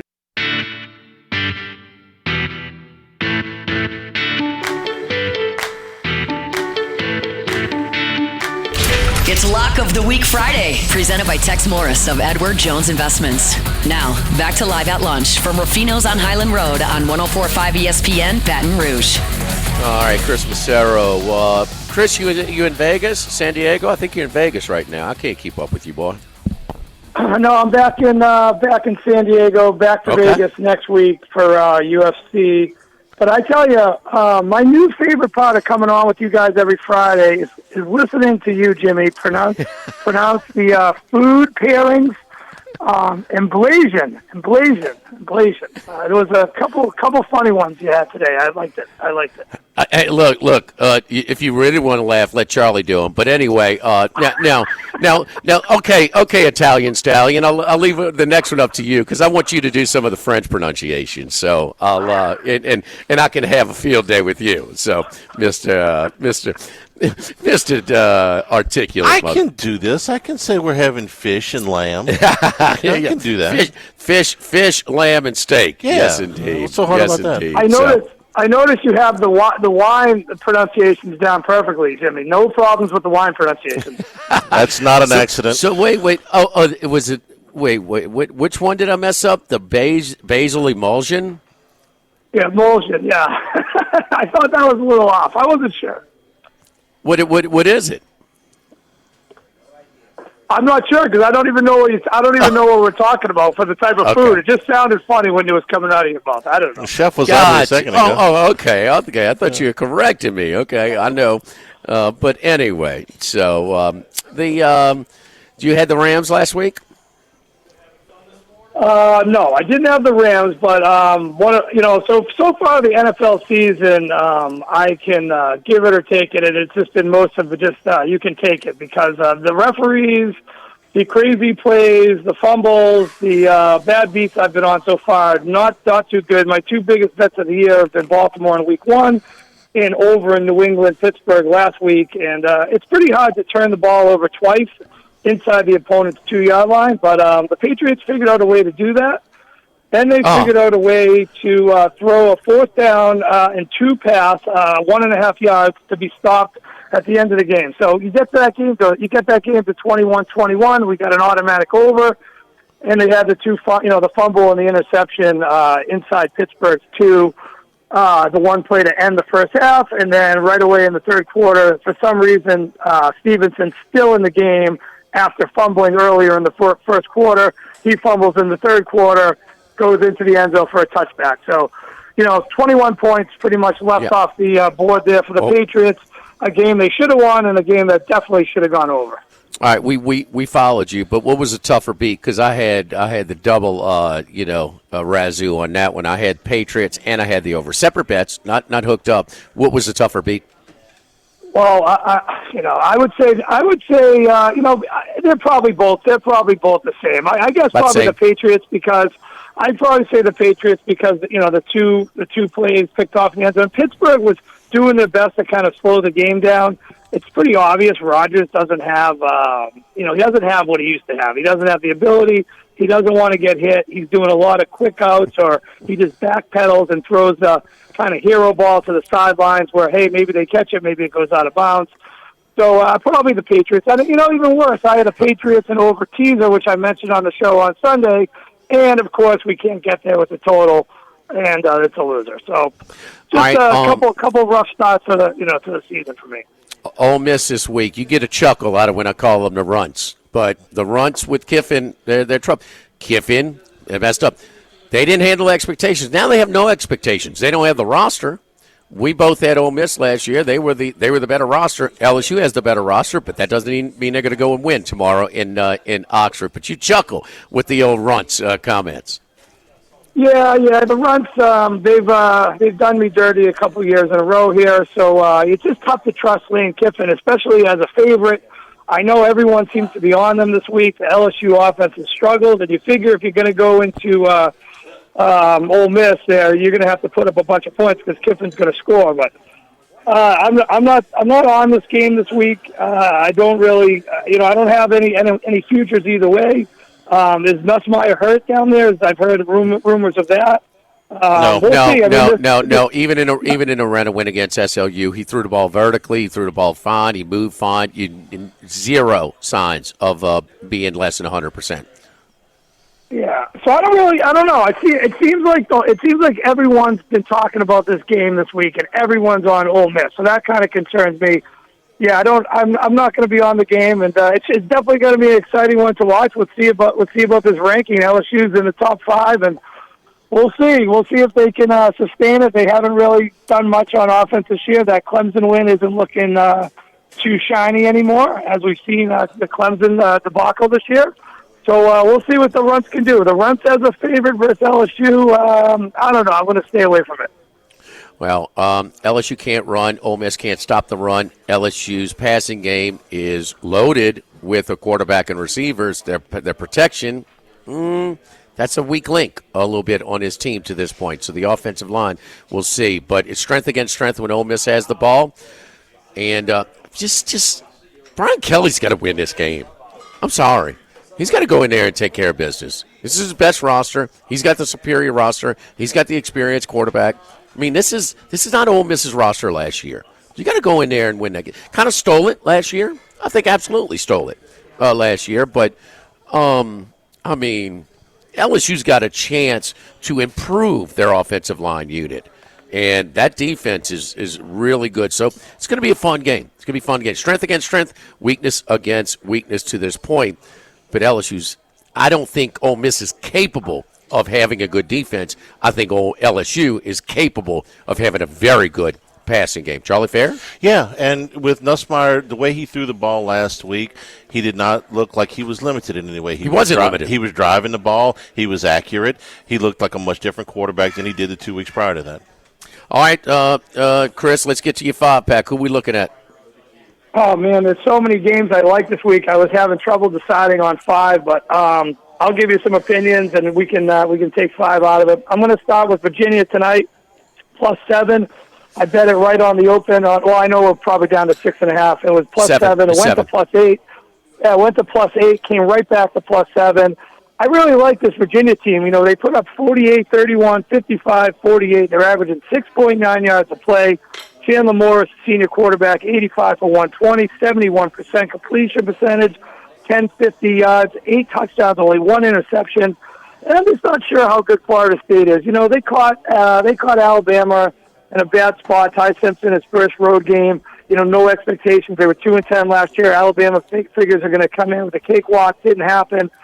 I'm not a huge Thomas Castellanos fan, as I said before. He didn't even complete a pass versus Alabama after the 8:49 mark of the third quarter. He only finished with like 169 yards. I'm waiting for his implosion. He does it, you know, every year with BC. He had these games where he threw a bunch of interceptions, gets frustrated. He's small, like you were mentioning with Kyler Murray, can't see over the line, throws some balls in the middle of the field that can be dangerous. And I just think with a team like Virginia that can score, and they're going to score on Florida State, that this game is going to be tight. I like the 7 points. You know, short week for Florida State, Friday night game in Charlottesville. I expect Virginia to put up a good fight here, and I like the 7 points. Our Virginia's +7. Next. Okay, this game doesn't make any sense to me. Full transparency, I bet it at +11, West Virginia. I bet it again at 13.5. We're at probably 12.5 now. I don't see this Utah team going across the country with the air out of their balloon. Probably not going to make the playoff now. Pretty miserable performance against Texas Tech last week. Lost 34-10. The score could have been 55-10. Couple of passes picked off down in Utah territory, and I just don't see it. Utah beat UCLA, horrible. Cal Poly doesn't really count. Wyoming, another horrible team. Now they got to go all the way across the country. And listen, West Virginia is a little bit offensively challenged. They had 10 points on the road against Ohio, 10 points on the road against Kansas, but they put up 31 in overtime versus Pittsburgh, and they just seem to play a lot better at home. I think Rich Rod will have the boys ready to play, and I think against a Utah team that just can't put up many points, and there's rumors that Dampierre is injured, the ankle. He's just not a good passer as it is anyways. He had 25 completions, but only 162 yards last week. Just not impressed with him. And I think Kyle Whittingham, for as much as people say he's a great coach, I think he's lost more than a step. I don't forget what he did to me last year. 7 straight losses in the middle of the season before they beat UCF in the last game. I think he's lost his fastball. All right, West Virginia's +12.5 at our local shop, The Queen, here at DraftKings Outlet. Your third pick. I like over in Duke, Syracuse. We've been on Duke over the last couple of weeks. We're going to go at it again. Syracuse gives up 6.2 yards a play. Both these teams run a really quick offense. Syracuse 21.6 plays per seconds per play, 4th in the country. Duke 9th in the country, 22.7. So both these offenses are running quick, and I think Mensa is going to eat big time. I also think Anderson Castle, the running back for Duke, big game last week, 3 touchdowns, 92 yards. He should have a big day, too. If Syracuse can get any quarterback play, because Angeli is out, they're going to score, too, because, as we mentioned before, Duke gives up 9.8 yards per attempt, 13.7 yards per completion, 113th in the country. I think this is a shootout in the old Carrier Dome. Ricky Collins, the Baton Rouge native, original LSU signee, transferred to Syracuse, will now take over. He was expected to win that job against Angeli, but he'll take over. What Angeli did you see, though? He was struggling against UConn. He was on fire last week against Clemson before they pulled him out. Looks like Mensa maybe have turned the corner, too. They ambushed him at his own place uptown in New Orleans at Tulane, handed the ball off on 3rd and 11 near midfield to just lighten them up in the second half. They were the beneficiary last week, though. +4 to turnover, +3 in the attempted 4th down failures. 0-7 combined against NC State, so a little bit fortunate for the Blue Devils. Duke over is 58.5 tomorrow, 11 a.m. kick. Your 4th pick, Chris. Yeah, I'm going to go with Texas A&M here, just as a spot play. Texas A&M's coming off a bye. Auburn with a horrible schedule stretch here. You know, the brutal loss with some officiating question marks against Oklahoma in a tough, very tough, rough and tumble game in Norman. Now they're going to go home to the Plains and then come right back to Texas A&M. And I just think A&M off the bye is going to be fresh.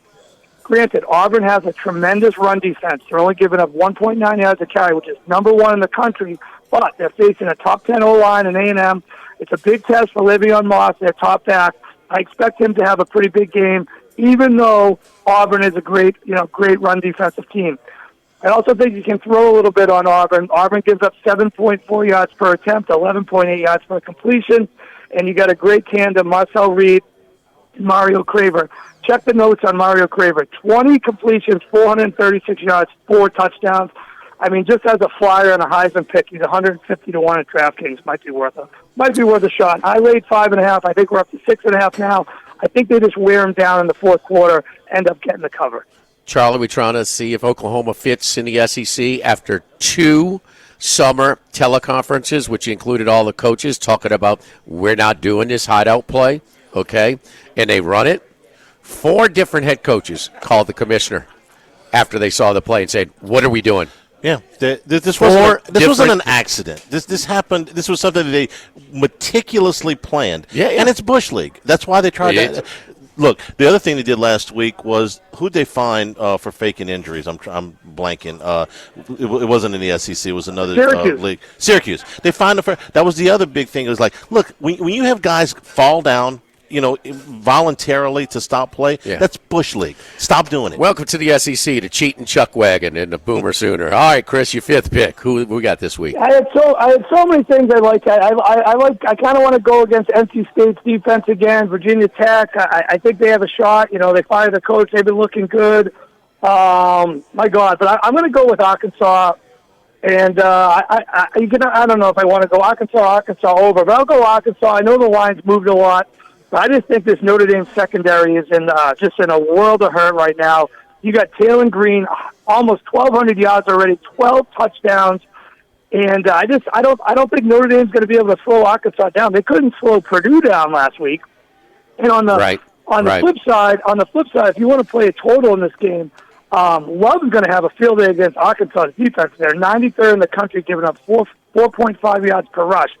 I think Arkansas wins a close game, but I also like the over in this game. But you can put me in for Arkansas plus whatever we got as my plus 4.5. Plus 4.5 right now. Yeah. The total is 63.5. Yeah, both of these defenses are horrendous, so should be a field. The first time that Arkansas and Notre Dame will play the Lou Holtz Bowl tomorrow, 11 a.m. Central kick. Chris, you available on Sunday morning for your top 2 picks? We followed you. We were at great handicap. We just couldn't get they couldn't hold the damn ball inside the 5-yard line.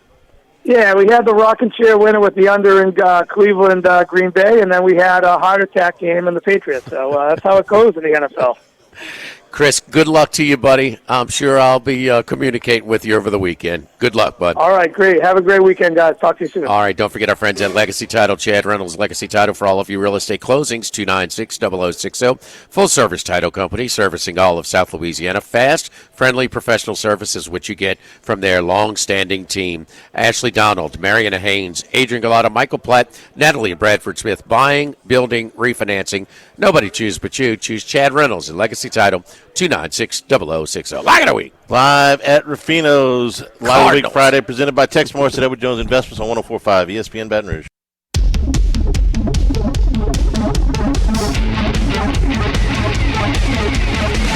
Jimmy, Charlie, and Troy. Three best buddies sitting around talking sports bets. Let's welcome in Troy Macker from Bet Rivers. Troy, what's up, man? We got a great college football slate tomorrow, buddy. Yeah, we do. I'm very excited. It's I need it too because right now I am not too thrilled at what I've been seeing from Bethpage Black. Oh no, it's a rough start. Yeah. You know, it'd be one thing if Team USA was just losing. Now I do acknowledge that Europe played pretty damn well in the opening matches, but you know, because they're at home, so to speak, you don't want them to be down 3-1. Where if you lose any more matches, you know, it's very hard to come back. So I need to start looking forward to Saturday and Sunday because the Ryder Cup has done us no favors. Yeah, well, it's early, but it's not a good start. I mean, was there more lopsided matchup than Scheffler's the best player in the world. We all agree there, right? Who's the second best? Rory. And who's the hottest after Rory? I gotta go with Fleetwood, man. Yeah, I mean, and then you put a questionable guy like Morikawa again. Man, that was you're 0-1 to start off with. That 4-ball this afternoon with Scheffler, they giving him J.J. Spawn against John Rahm. And Spawn's more in form. Right, Yeah, exactly. yeah. And against John Rahm and Sepp Straka. That should be entertaining. That I like Scheffler and we do. How's Bet Rivers doing doing the different matches and head ups on these matchups, and what is the betting menu for the Ryder Cup, Troy, as we go through the weekend? Yeah, you know, it is certainly a little bit more limited than a typical PGA event, due in large part to the style of golf and obviously the number of competitors. But yeah, we have heads up. You know, I think for some of the 4 balls, you know, we have you can bet on each hole. You can do nearest to the pin. You know, I think like off the longest tee shot per hole. So there's a lot of live options for these. But in terms of like kind of outright matches, I believe it's just you know who's to win. And you know, in golf events, you can find a lot of really long odds, which I think attracts people. Certainly, you're betting against the field. But for this event, you know, you're not going to find very many odds, you know, longer than plus 250. Whereas that is relatively short in a regular event. So we do take less handle on this than, you know, significantly less than the majors and probably less than some of the big kind of non-majors. But again, that's because it's going up against college football and the NFL. You know, the last time out it was in Europe, so the time difference impacted betting. And, you know, in a lot of times, you know, depending on how today goes, it could be so wide of a lead that it makes it hard for people to bet on Saturday and Sunday's action. So it is a very interesting event to be working for the book for, just because it is so different than everything else. But I will say at this moment, you know, if Europe continues to kind of cruise past USA, it will be a very good weekend for the book, at least in the golf realm, because a majority of the large bets, I believe all of them, if there's, you know, what I would categorize as 30 to 40 large bets, I think, you know, 29 of 30 are on USA side. By the way, Sam Burns going off in about a half an hour with Patrick Cantlay against Rory McIlroy and Shane Lowry. Would you break up Cantlay and Xander? They did. It's the only, and they have so much experience together. And Xander is not playing in the 4 balls. I mean, I would put Burns deserves to play, but not with. Why would you break them up? Ask Keegan Bradley. They are underdogs, significant underdogs to McIlroy and Lowry, who Oh, well, they'll play pretty well together. Yeah, there's a little chemistry. We've seen that act in New Orleans. Fleetwood's just so hot right now, too, and he finally got over that hump, too. With this, but I mean, how many times is he right there? This guy is just on. Those two were just. He's playing with Justin Rose against Ben Griffin and DeChambeau. Another tough one. So and Rose is, and then the fourth one is Cam Young and Justin Thomas against Alberg and Hogard. JT struggled today. Cam Young was sort of a question mark. Certainly Morikawa was a question mark, but they sat him in the afternoon as well. Where's Max when you need him? Any significant action, lopsided action that we're looking for this college football slate tomorrow?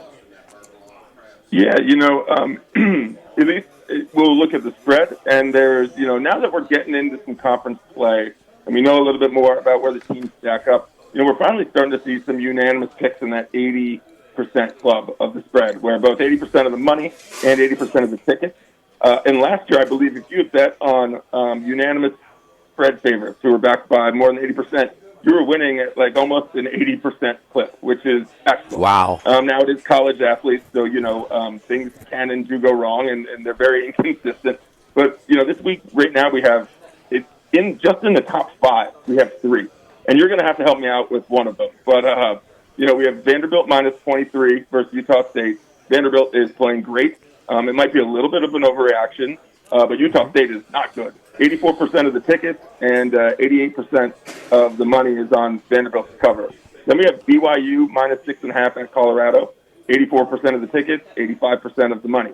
I totally get that. And then the strongest one is Louisiana Tech minus 3.5 at UTEP. 94% of the money and 89% of the tickets. And having not paid enough attention to either UTEP or Louisiana Tech, I don't get that one. But real simple, Troy. Louisiana Tech's 4-0 ATS. That's it. You're 4-0 against the spread. Yeah. So, I mean, they're just going. I mean, those are people that have been cashing on Louisiana Tech. They're just rolling it back on. Including one at LSU. Which No, we talked about Cumbie's team. He was more of an offensive specialist because he played quarterback in that Leach system, at Kingsbury system in Lubbock, and he carried on what he learned and what he played under. But they have a defense. And one of our longtime contributors for over 30 years, Mike Delicano, played at Tech and said, look, it's obvious that Tech's pretty good on defense this year. So 4-0 ATS. We thought he had their best. Phil Steele picked Louisiana Tech to make it to the conference championship game this year. So we will see what happens. But that's all that is. Mississippi State's 4-0 against the spread. Louisiana Tech and some others. So that's where that's coming from. Good. And I'll give you the number one of strongest spread play by money, and it's actually one I really like. And it's Tulsa minus 15.5 Tulane minus 15.5 at Tulsa. Tulsa's not good. Now, yeah, I understand they beat Oklahoma State last week. Oklahoma State is dreadful. Fired their coach. I get that. Tulane lost last week, got blown out at Ole Miss. Ole Miss very good. I think Tulane is a very, very good football team. And I don't care that it's on the road. I think they go and win by close to 20 points. Yes, struggled a little bit against South Alabama. Had to hang on. That was kind of a sandwich spot in Mobile where they had to stop a 2-point conversion with just 30 seconds to go to avoid overtime against South Alabama. But a little bit different spot here for the Greenies. On the 10, I'm curious, you guys' reaction and your opinion. Indiana throttled Illinois. No matter what we think, if Illinois is not a top 10 team or where they are, they're still a good team. The vast majority returning from a 10-win season last year into Bielema. They outgained about rushed them rather, about 310 points. But damn, Indiana doesn't have games like this. Never in their history. Primetime, network TV, beat a top 10 team by 53. So how do they follow it up in this tricky spot in Iowa? And how does Illinois rebound, catching a touchdown at home against USC? Yeah, well, for the Illinois game, I think they rebound nicely. I put a lot of that on their head coach. I think he's just an even-keeled guy. Like, he's very sturdy. Every program he's gone to has just been kind of tough-nosed, sturdy. Now, it didn't necessarily work in the SEC, but, it worked for a very long time at Wisconsin. And so with that, I don't think they're going to be a huge malaise, so to speak. And the other interesting thing is USC's head coach, Lincoln Riley, he's like not good against the spread on the road in conference. I think he's lost like 6 straight or something. I really like USC as a dark horse. I really like their quarterback as a Heisman dark horse. They're 6.5-point favorites. 90% of the money is on USC to win. Now 80% of the spread money is on Illinois, but 67% of the tickets are on USC. I think that's a really fascinating game, one of the most intriguing in the Big Ten.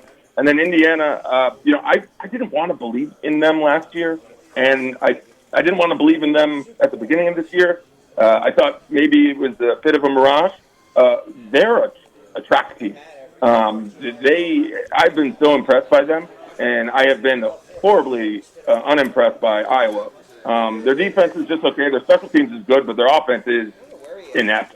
Their quarterback is basically just a running back. Yep. And so, it's 8 points at Kinnick, which is a tough place to play. And if Iowa, can slow them down early, maybe they have a chance. But this is a game I would be hammering Indiana. Gotcha. And the public is too. Troy, we're out of time, buddy. We'll talk to you next week. Follow Troy at Twitter at Troy Macker. That's Machir. Don't forget United Community Bank, the local way to bank big, with locations from Baton Rouge to Golden Meadow. Been serving the people of South Louisiana for over 50 years. Our great team of bankers: Heath Meir, Nicole Glover, Hunter Creed, David Campbell, David Henry, Prentice Wilkes. United Community Bank, member FDIC, equal housing lender. Live at Rufino's Lock of the Week Friday, presented by Tex Morris at Edward Jones Investments, 104.5 ESPN Baton Rouge. It's Lock of the Week Friday, presented by Tex Morris of Edward Jones Investments. Now, back to Live at Lunch from Rufino's on Highland Road on 104.5 ESPN Baton Rouge. Washington Commanders just off the practice field. Dan Quinn has officially ruled out Jaden Daniels and Terry McLaughlin. So they're going to be without two of their best players against Atlanta on Sunday. MCL sprain. Sometimes, like Mahomes came back with a playoff game in a week. All right, and he was limping. But it always used to be a month. Then it was like 2 to 4 weeks. So, that was a Thursday night game against the Packers where Daniels originally got hurt, remember? Yeah. So you got a little extra time, but you're dealing just under 2.5 weeks, and they're going to rule him out. Well, and they got... And on a side of precaution, with a capable backup? Yeah, you got a very capable backup in Mariota. Let's not... But to compete at the highest, Daniels is our guy. If you had a weaker backup, it might be pressured a little bit. And you're playing the Falcons, who are a mess offensively right now. They can beat you. No, they can. They're only a 1.5-point favorite. If Daniels was playing the game, Washington would be a favorite on the road in Atlanta. Don't you think? Road. If Daniels was playing, slight, but still, right around a pick 'em either way. Yeah. Bruce Marshall, when we come back and the Ryder Cups back underway, Lock of the Week Friday at Rufino's 104.5 ESPN. Live at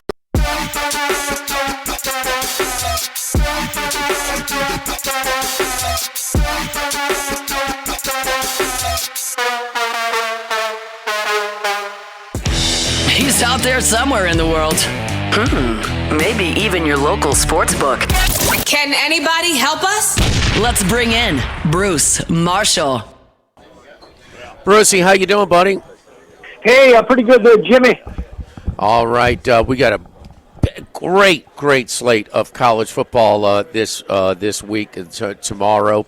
But before we do that, Brucey, your NFL, your best bet or two, and why? Yeah, Jimmy, let's give you two here. One, the non-continental U.S. play of the week, and the other one, and the contiguous 48 states play of the week. So the first one, I'll give you Pittsburgh on Sunday early in Dublin against the Vikings, who are, by the way, going to stay over for the next week. They play in London the following week, so a nice adventure here for the Vikings. Aaron Rodgers complaining a little bit about the travel plans to Ireland. That's par for the course, but they have won both their road games this season, and I don't think Minnesota gets the same breaks it did last week when Cincinnati effectively handed them the game and that thing got out of hand. Carson, once again, I'd rather have Rodgers going in this spot. I'll take Pittsburgh over there in beautiful Dublin. Now, Sunday, back here in the States, I'm going to give you Jacksonville here against the 49ers. Now, I think something good is happening in Jacksonville, but you might not be able to tell that from Trevor Lawrence's stats. which don't look all that great. He's been hampered by some drops from his receivers, but this team is 2-1. The defense is making plays. They could easily be 3-0 right now. And Liam Cohen seems to have, these guys on the right track. Interesting. Robert Salah on the 49ers side of D.C. says that Cohen is stealing signs legally. More proud of him if he's doing that, but I think this is also as much about the Niners. Apparently, Brock Purdy is going to give it a go on Sunday, but, Mac Jones apparently can't play on Sunday, so they are really getting thin, and the injury bug is hitting the Niners again. Nick Bosa is now out for the season. This has happened too many times for the Niners in recent years, and you think back when the Niners were really humming, last year before the injuries and the year before. What was the offense? Of course, McCaffrey, yes, he's back, but Deebo Samuel is now in Washington. Brandon Ayuk is out until at least midseason. George Kittle's out for 2 more games here this month. This is not the same offense as we've seen in past years from San Francisco, and they're playing every game right down to the wire. If you can find that hook on top of the 3 with Jacksonville, more power to you. I don't think you're going to need it. I think Jacksonville can win this game, but let's just stay with the point spread and the Jags and go with that one on Sunday. All right, Bruce. Did you have a chance to talk to our common friend Brett Norsworthy, veteran Memphis sports talk show host and part of the Ole Miss radio broadcasts, about LSU and Ole Miss being permanent and this big game on Saturday with LSU and Ole Miss? The winner will be LSU was even money to make it to the playoffs this year. Ole Miss, not exactly given it much of a thought. They had a much better team last year and they didn't make it, so how would they make it this year? But that schedule is favorable. They would be 3-0 in the SEC if they were able to hold serve at home this Saturday. Yeah, these have been great games the last 2 years, that's for sure. Home side has won, close fashion. That was as thrilling as it gets for LSU last year. One of Garrett Nussmeier's highlights, tying that game up right at the end, winning in overtime on the TD pass. That was thrilling stuff that would end up one of a few games that cost Ole Miss a shot to get to the playoffs. So they get them at home here. The buzz, of course, up in Oxford, and we texted about it this week, talked about it on the air a little bit last week. It's Trinidad Chambliss at quarterback. They are ecstatic about him up there. Brett said before Lane announced it, he said, no, he's going to go with Chambliss and not with Simmons. You talked about some of Simmons' issues, throwing too many fastballs and other things, before his injury, and then Chambliss has stepped in, knows the offense, throws a much more catchable ball, and apparently much more easier to deal with than Simmons. Also, they're a little ecstatic up there about Chambliss, and they're, you look at the Heisman odds, and he all of a sudden he shows up at about 80-1. Listen, the Heisman race this year the doors have been blown off the Heisman race. I don't know what direction this goes, and it is wide open for a guy to jump into the race from out of nowhere. This guy fits the description. I think he might be that good. They are ecstatic up there. They are also very thrilled. They expected this to be retained as one of the annual rivalries because of the history of this series. We've talked about it before. So they're very happy about that they'll still be playing LSU every year. This rivalry is too good to not be played every year, so that's something they're also happy about up there, and I'm sure you guys are happy about it too. Charlie, we've talked which one of a trend, and Bruce, I'm sorry, you too, but what Ferris State is not close to SEC football. Okay, but guess what? College football is not close to NFL football.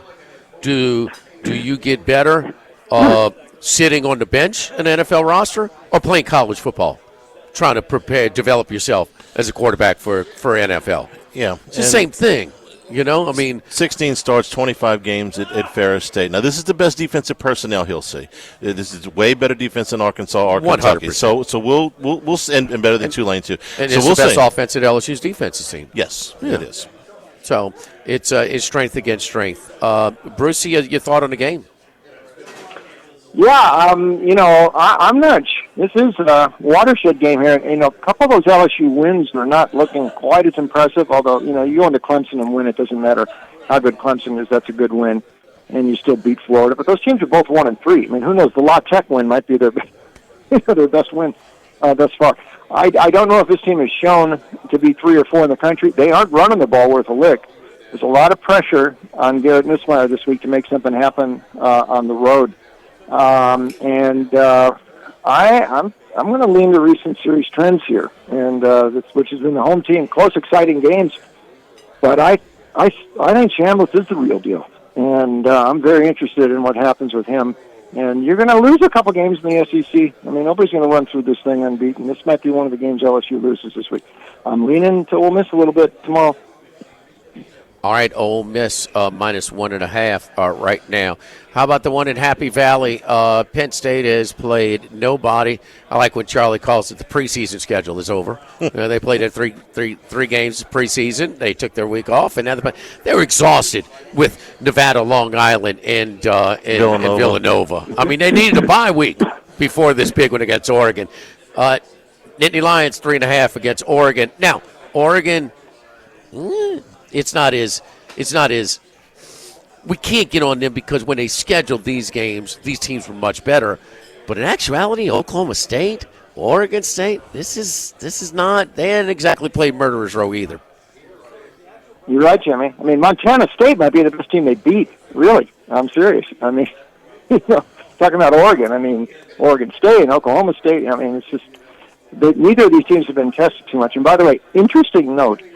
Penn State has yet to cover a point spread this season. That deserves some explanation. They've been laying 40-plus in every game, and their average win margin is about 40 per game, so they're not exactly disappointed there, but they have been backdoored twice. Nevada, and that last touchdown at the final play that Villanova caught to break that spread was an all-timer. But, I mean, that's just file this away. That's the risks of when you're laying 40-plus. Stuff like that can happen. They're not laying 40-plus here. Like you said, Jimmy, down low 3.5 or so.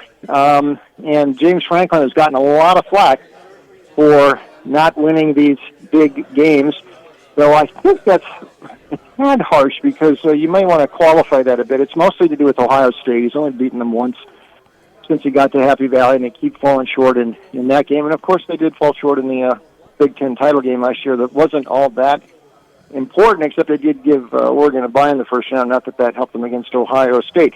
Franklin did win 2 playoff games last year against SMU and Boise State, so it's not like he hasn't won some big ones before. And you figure this team, if they're ever going to do it, this should be it. Drew Aller, he has an upgraded cast of wideouts this year who came via the portal, so the downfield threat is a little bit more there. At least we think. Like you said, it's hard to gauge with that schedule thus far, but that seems to be the general consensus. And by me, I'm a little wondering still about Dante Moore coming in and playing quarterback at the level Oregon has gotten for Dan Lanning the last couple of years. Bo Nix, NFL starter now, Dylan Gabriel, NFL roster.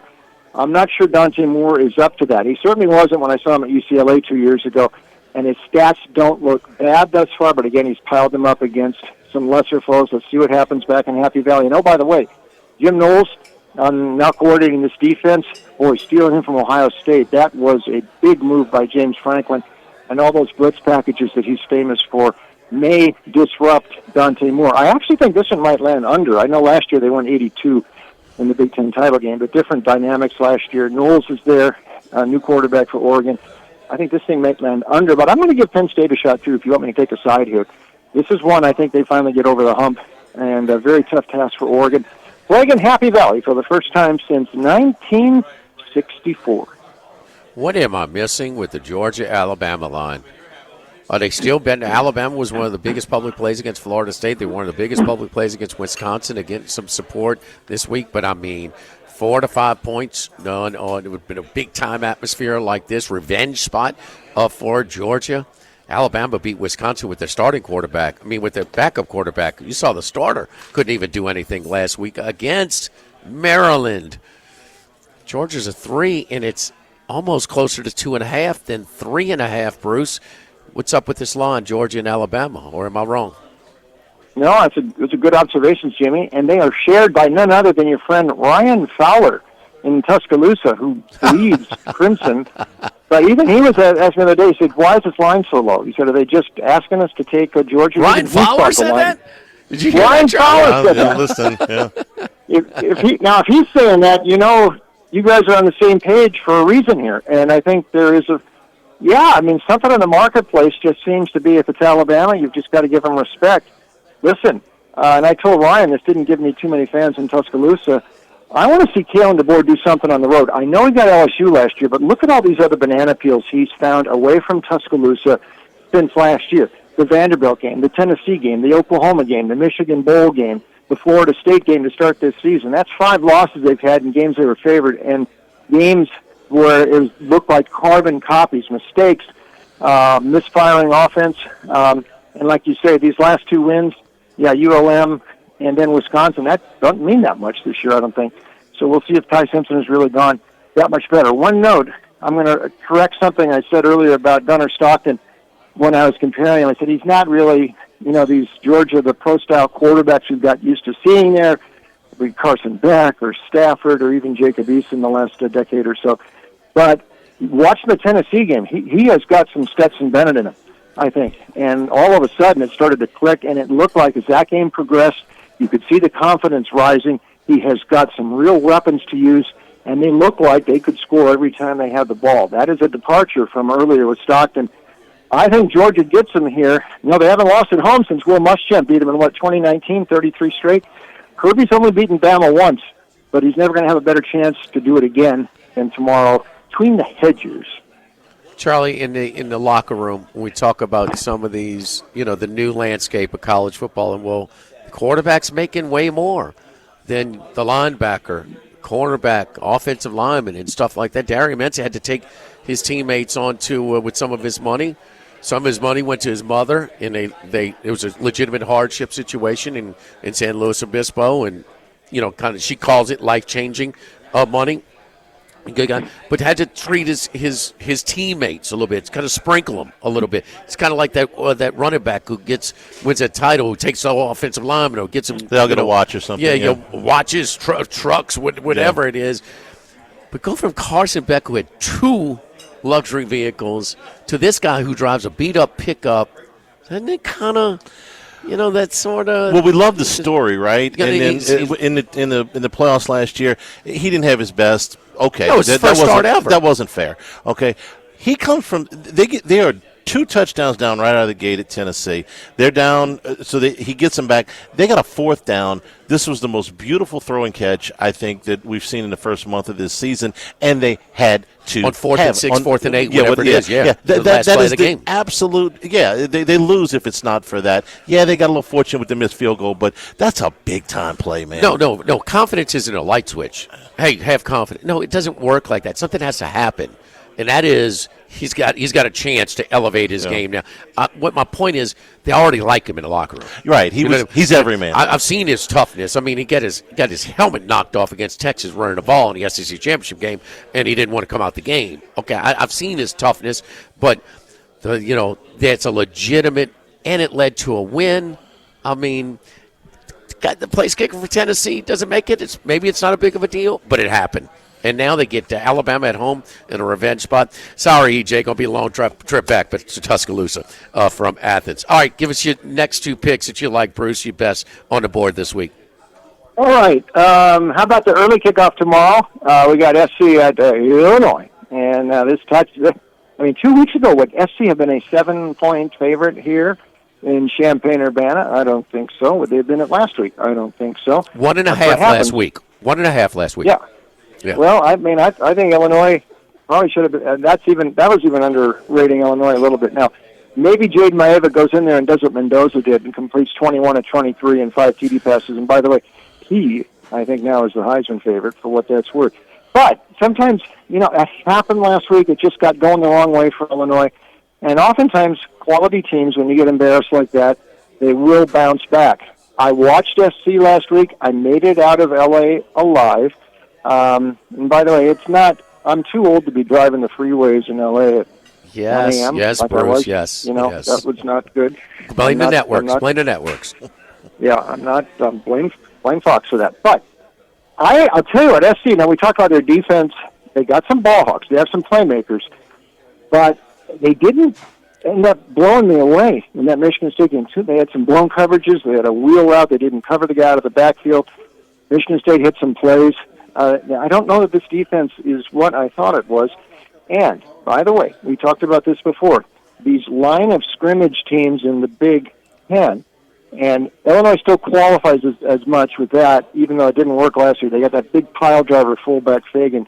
But last year, at Michigan, at Minnesota, at Maryland, which wasn't that much of a line of scrimmage team. Washington, they all beat SC. And the only road game that they have won and covered in the Big Ten was at UCLA, which was just 12 miles away in L.A. County. They couldn't cover the game at Purdue a couple weeks ago. Their track record against the spread on the road in the Big Ten ain't that good. I would not be surprised if Illinois bounces back and wins this game. It's an early kickoff. SC, they're making them play all around the clock. Last week, late kickoff. This week, very early for the Trojans back in Champaign-Urbana. This is a bounce-back spot if Illinois got something. They not only cover, they win this game, Jimmy. +7. And your final pick, Bruce.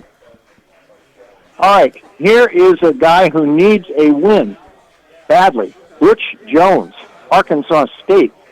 Now, they lost that game. He's sitting 1-3. There was some pressure on him coming into this season. They lost the game at Kennesaw State last week. That figured to be a little bit of a flat spot after that sellout effort against Iowa State at home, which they almost won. And they might have been unfortunate not to win. And that came right after Arkansas. So that figured a little flat spot. They didn't figure to lose that game, but that's created real pressure here against ULM. I don't like to be going wrong against a team 2 weeks in a row like I went against ULM last week. But this is a Sun Belt, so I can stretch the rules a little bit. Rayner is still a quality quarterback for Ark State. He's still one of the best in this league. And how about this? Here's the real reason. Arkansas State has won and covered 15 straight. That's right, 15 straight against ULM. So you don't have any series trends in the country stronger than this one. The dynamics line up in Monroe. This is it for Butch Jones to save this season. They got to win this game.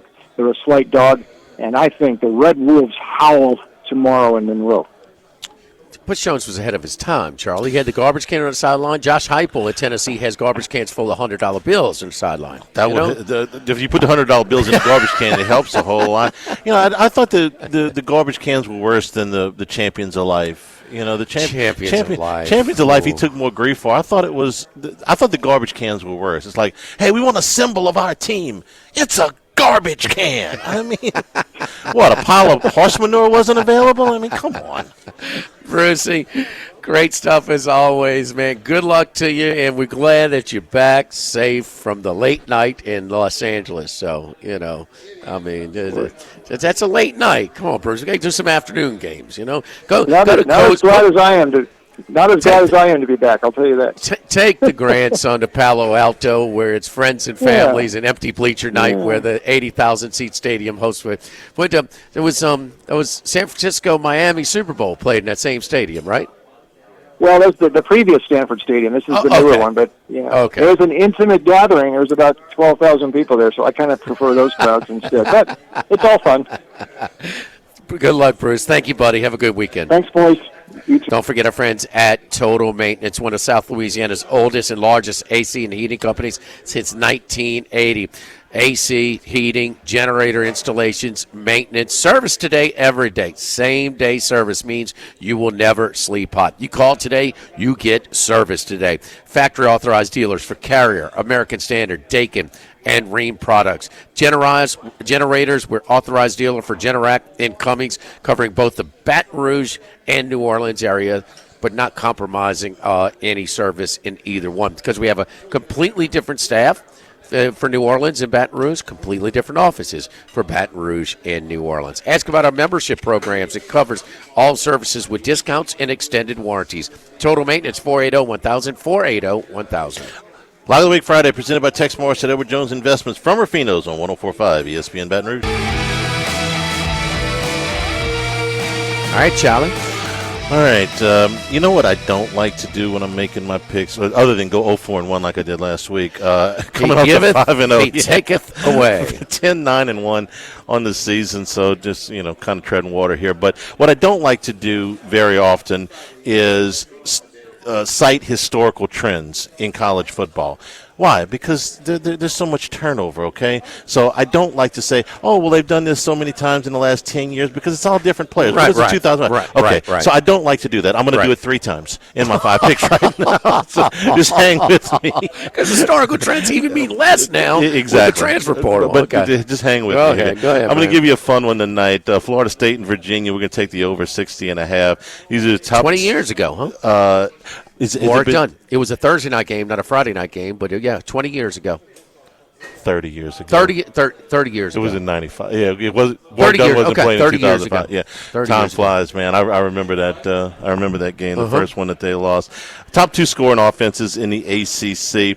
Florida State, 20 first downs, 382 yards, and 31 points against Alabama. It's pretty good. 77 and 66 against the rental wins. Virginia has run up points, 51 points a game on the rental wins. But when they played North Carolina State and Stanford, at least their power teams, just under 40 points a game. I like that this game is at Virginia. They don't get very many like this. It's a standalone game against a top 10 team, and they've got a shot. I don't think that they will win this game, but they've got a shot. They're less than a touchdown underdog here. Play the over. We'll take somewhat a square play, but we'll take Florida State and Virginia over 60.5. Got another game for you tonight, like TCU plus a 3 at Arizona State. I like that TCU's already been on the road. It was not against a good team in North Carolina, but there was a lot of hoopla around that game. If you remember, there was a coach for North Carolina that was getting a lot of stuff around him. So I like that they had to weave their way through all of that. But what I really like is that they came from behind in the fourth quarter against SMU in a rivalry game. And I love Josh Hoover. Man, he's playing really strong through the first month of the season. The quarterback for TCU's got 11 touchdowns, 2 interceptions, 9.7 yards per attempt. So what do we like? We like those guys that are pushing the ball down the field yet still not turning it over. Hoover qualifies through the first month of the season. Sam Levitt, a lot of hype coming into the season, and we think he's a good quarterback, but he's already thrown 3 interceptions. He is the 13th rated quarterback in the Big 12. That's not good. Arizona State's allowed 18, 20, and 21 amounts of first downs in their 3 wins. I think TCU's a little better here, and I'm catching some points. I'll take the Horned Frogs. Take Iowa at home, catching 8.5 points against Indiana right now. Iowa is 22-6 straight up at home since the COVID year. The average loss has been by 7 points. If you want to narrow that down the last 2 years, I told you I didn't like to do historical trends, but this is Iowa, right? This is Kirk Ferentz. They've had the same team He's for historic. 20. Yeah, they've had the same team for 25 years. The last 2 years, they've lost 2 games by a total of 3 points. Indiana is coming off their biggest win ever? History of the program? Absolutely. Yeah, okay. Yeah, so top 10 team, about 53, primetime network TV. Yeah. Iowa is going to put this thing in the mud, and Indiana's going to win it by 4 or 3, something like that. But I like Iowa plus the 8.5 points. Oregon plus 3.5 at Penn State. James Franklin against top 10 teams since COVID. 1-10 straight up. That one win was against Boise State last year. Oregon has been on the road, Northwestern, but still, they played what looked like a reasonable schedule on paper against Oregon State and Oklahoma State, but both of those teams are awful. But compared to Penn State, they played the Eagles, Pills, and Packers. I mean, come on. I'm going to take Oregon plus the 3.5. Maybe Penn State gets this one at the gun by a field goal, but I'm going to take the Ducks plus the 3.5. And Georgia now minus 3. Here's a couple of good stats for you on Kirby Smart. They've got more first-round draft picks than losses since he's been the coach there in 10 years. That's pretty good. 33 straight wins at home for Georgia. Kalen DeBoer, 2-4 on the road so far at Alabama, plus the bowl game. If you want to talk about a neutral site, that would be 2-5. Georgia nudged Tennessee on the yardstick. They nudged them on the scoreboard. And I was very impressed that they came from a 21-7 hole in Knoxville. Place was jumping. They thought they were finally going to beat Georgia. And then Gunnar Stockton, not just the throw we talked about, the 4th down throw, Jimmy, but they were 10 of 19 on 3rd and 4th downs for the day. He made a lot of big conversions. Alabama's win against Wisconsin doesn't do anything for me. Backup quarterback, and I don't think they were very good even with the starter. Biggest surprise with Georgia is they're not running the football as well as they usually do. They're in the middle of the pack in the SEC, but they're still 85 yards a game ahead of Alabama. So I will take Georgia minus the 3. So Florida State and Virginia over the 60.5 tonight. TCU +3 at Arizona State tonight. Iowa at home +8.5. Oregon on the road +3.5. And Georgia at home minus a field goal. Tonight, you're total over 60.5. And you got to be careful with these early statistics where the schedules are lopsided and things like that. But the two teams are combining for 103 points a game. 58 a game for Florida State, 45.5 for Virginia. Yards per game, Charlie, they're combining for 1,193 yards a game. I am not expecting a low-scoring game tonight. Now, as far as look, Chandler Morris is legit, baby. He's good. He's good. 71% completion percentage, 10 yards an attempt, 8 TDs, only 1 interception. They got a 1-2 punch at running back. So they've got some balance, and they've got Morris. He made one really bad decision. First down inside the 15-yard line against NC State with less than a minute to go. He throws a first down interception in the end zone. Kind of a jump ball. That was it. They would be undefeated at this point. Slippery slope. Florida State got the U next week. Keep that in mind. So Virginia has played a lot of bad football and a lot of boring football over the last how long? I mean, they haven't had a game like this there in a minute. So I think it's going to be an entertaining game. I think it's going to be a fun game to watch. There'll be a lot of points. Josh Hoover, we talked about him, the third-year junior quarterback from Heath, Texas at TCU. He lit up the boys last week for the in a rivalry game. He has 10 yards an attempt, 11 TDs, and 2 interceptions. He's going to go pretty high in the draft. He can make all throws. And how about his favorite receiver, McAllister, 6'3", big target. He had 250 yards and 3 touchdowns, and his best catch for a touchdown for 30 yards was negated because they didn't have it was called incomplete on the field. They just didn't have a good angle on the replay because the still shots show he's clearly in bounds for the touchdown. But TCU, rivalry game, be interesting. That's it, SMU, TCU. We'll see how they handle against Arizona State. Arizona State's not what they were last year, but they had a nice win against Baylor in Waco last week. Yes, Charlie, Iowa has been the same forever. Indiana is their biggest win, their most exciting win. I couldn't help myself. I think Iowa and Illinois, how they respond from last week's game is going to be very interesting. USC, 1.5 last week this time. Now it's 7 at Illinois tomorrow. Iowa, more than a touchdown favorite on the road against Iowa. How things have changed with Indiana. Oregon and Penn State. Penn State schedule crap. Oregon schedule tougher, but they both have played pretty much close to crap. So I can't afford another historical trend. This is James Franklin. I mean, this has been going on for a long time. And I have to disagree with Bruce. He won a couple of big games. No. Boise State and SMU. No, that's not big game James. And Boise that's State, little game James again. And still. Boise State was a top 10 team, but did we really think they were a top 10 team? Okay, but Oregon didn't actually trounce Purdue for their first road trip this year. They didn't cover in that game. We don't know either with these teams. No, this is kind of like college football right now. We're figured it out. They're just starting to play some people. We don't know what LSU and Ole Miss truly have going into that game tomorrow. What we do know is that Alabama hasn't shown much at all. How are they going? How is this line going down? This is odd. Georgia's not going to take them lightly. They want to beat Alabama no matter what. And you know what? Kirby Smart's only beaten Georgia one time. Alabama one time. Never had them between the hedges.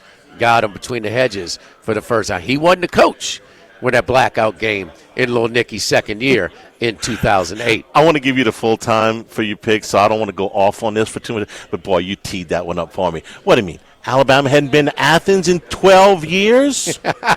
Really? Don't worry, Charlie. Help's on the way. Yeah. Lord knows we got to preserve the golden boot. So God bless America. So Georgia, Oregon, Iowa, TCU, the over Virginia, Florida State. Max's picks when we return. He was 4-1. He was the leader last week for the week. We'll come back after this. Lock of the week, Friday, presented by Tex Morris and Edward Jones Investments from Rufino's at 104.5 ESPN Baton Rouge. Jimmy Ott's 5-pack of picks, brought to you by Supreme Rice. Make sure you use Louisiana rice, grown by Louisiana farmers since 1936. Available at most local grocery stores. Supreme Rice. All right, we're back here at Rufino's. I think we got Max's picks ready to go here. All right, Max, let's go, boy. I know you're a little rattled with the U.S. getting throttled in the early round, but get 20 seconds on the Ryder Cup so far. Well, we got some momentum here in the afternoon. We'll see Sam Burns bury the first hole. So we've got 2 red numbers on the board, 1 match where they're down. It's very early. Best ball. Maybe a better format for them based on what we currently saw, the matches we saw in the morning. But, yeah, not a pretty sight this morning. Very surprised to see Scheffler and Henley. Henley just didn't show up. And Justin Thomas and Bryson DeChambeau really ran out of gas, kind of fell apart for them down the stretch. All right, a good week for you. 4-1 last week. That brings you now to 13-12. Everybody above 500. I don't know what Macero is right now. Of the Max 13-12, Charlie 10-9-1. I'm 14-10-1. So Max, let's go. Let's get the high-profile game out the way. One we're going to watch before you get to your check the scoreboard and your ESPN Plus menu. Ohio State and Washington. Oh. Young quarterback making his first road start. Exactly. That's your play. Julian Sand making his first true road start. A little late in the season for that, but it's still a possibility in a couple games, and this is one of them. And this is a very, very tough road start. Washington, one of the longest home winning streaks out there. They are really, really good at Husky Stadium. And Washington, to me, very good team with what they've done. Damon Williams, Heisman candidate, 60-1 right now. That number might get flashed if they were to pull off the upset. I think there's a chance of it here. They've got enough talent outside. They can run the ball. Their run defense in the past has been a little weak, which I worry about, but I do think that they can get to Julian Sand just a little bit to make this one close. I like the Huskies plus 8.5 against Ohio State. All right, Rice and Navy. We know what Navy runs. Rice runs pretty much the same type of offense. Very, very similar offense. A lot of option-based misdirection, eye candy all over the place. You're looking at a total of 45.5. Yeah, I'm going to take the under here. This is pretty simple. When Navy plays, say, Army or Air Force, those totals are down to 38.5, maybe 40, 41.5, somewhere around there. This is essentially the same opponent. Rice runs in the top 4 in terms of rush attempts. So both these teams are in the top 4. They run the ball a ton. Rice basically has a triple option at this point, and they both play at a very slow pace. So I just think if this was Army versus Navy, we'd be looking at total a whole lot lower. But Rice, based on their name, just not being valued enough. So I think there's value in the under 45.5. All right, next one, Arizona. I forget, Arizona going to, where are they going again? It says, at Iowa State. Iowa State, that's right. Rocco Becht and Matt Campbell try and make the move this year. So Arizona won that weeknight game last week at home against Kansas State. Now they travel to go to Ames to take on Iowa State. Yeah, look, Arizona struggled a little bit last year. Noah Fifita, their quarterback, just had a down year, but he's off to a good start so far this year. Who have they played? Well, they haven't played much. Hawaii, Weber State, and Kansas State. But let's look at Iowa State's resume. Kansas State gave them a lot of cred, and that's kind of bumped them up in the rankings. Since then, they played Iowa. I guess that was a good win. They won by 3. They didn't cover the spread. They barely beat Arkansas State last week. That was a struggle. And they beat an FCS South Dakota team that's actually not very good in the FCS this year. So Iowa State hasn't really played anyone, and I get they're at home, but 6 is a lot of points for an undefeated Arizona team coming in here. I'll take the Wildcats here. Noah Fifita, I think there's enough here, and I think Arizona's got something going here in the Big 12 this year. All right, next, UTEP and the fighting Micah Davies. Rohan's kid, the tackling machine for the Miners. Yeah, look, I may be a Sonny Cumbie hater. You can call me a hater. I think that's fair to say. I think he hasn't got enough production, especially at the offense, considering he's an offensive guy. So far, so good for La Tech. 3-1, the lone loss to LSU, and of course they played them pretty close. 4-0 against the spread. They have covered the spread, but I think the market has finally caught up to them here. They're covering numbers right now, but UTEP on the road catching 3.5, a home dog here. Look, La Tech's changed their quarterback to Blake Baker. I think that's the better option from what they started the season with. But UTEP, they can move the ball a little bit. Malachi Nelson, the former 5-star quarterback from Boise State, he's off to a decent start this season. 7 touchdowns, 4 interceptions. That's always a bit of a problem for him. Actually, eight touchdowns to 5 interceptions. But nevertheless, I think UTEP catching home points here, that's just too much against a La Tech team that's being a little bit overvalued in the market at this point. All right. I mean, really? That's fine with the pick. We'll see. Okay. But you're making my brain bleed, boy. I mean, Sonny Cumbie, no respect. He's 4-0 against the spread. That's not good enough for you? I mean, what the hell are we doing here? I mean, what am I missing, Charlie? I mean, how long have we been doing it? 4-0 ATS, and no, that doesn't impress Max? I'm sorry. Go ahead, young boy. Last one. Lock of the week. Lock of the week, we're 4-1 on these. That's the one thing I've been consistent on is these lock of the week. Now, I'm going to go with Southern Miss -4 against Jacksonville State. This is a play that Paul Stone also likes as well, so that always boosts my confidence. But Southern Miss, they're a whole new regime. They bring in everybody from Marshall, and so that kind of changes things. And then I look at Jacksonville State, a total new regime, but going in the opposite direction, right? They lose Rich Rodriguez. This is not the same team. I think these two teams are still not adjusted for enough in the market. Southern Miss is a totally different team than they were last year. They were, 1-11 last year?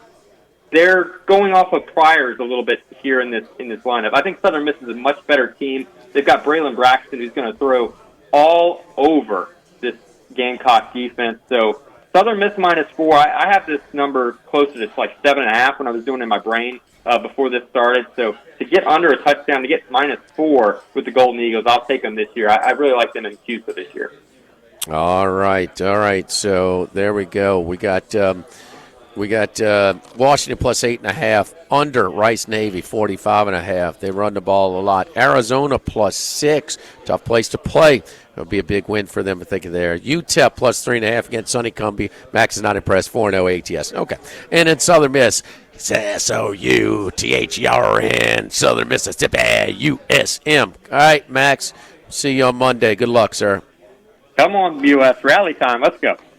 All right. So what we one up in the late ones? They're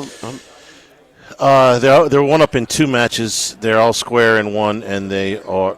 I'm sorry. They just went to all square in 2 matches. They're up 1 in one and down 1 in the other. All right. Don't forget Federalis Fest next Saturday, the bye week. That's going to be in town off Jefferson at the Lodge. Man, great place. My man Jay Hover from Beauvoir Park and Live After 5. He's doing it all again for you this week. The 3rd year in a row.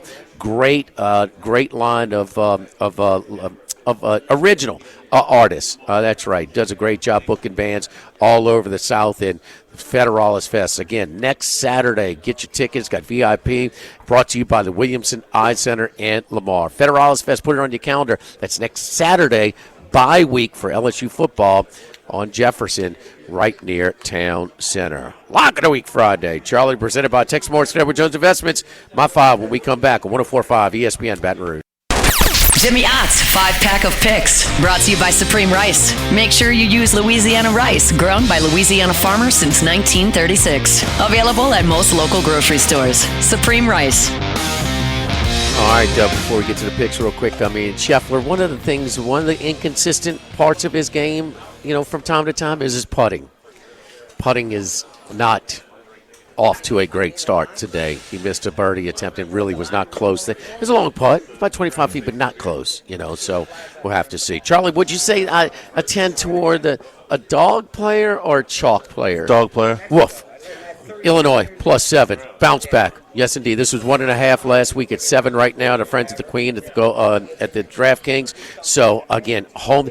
USC really struggled on the road. Now, Maeva, highest yards per pass per attempt in the country. Illinois, +7 to bounce back. Chance for a money line alert on that one. Pittsburgh.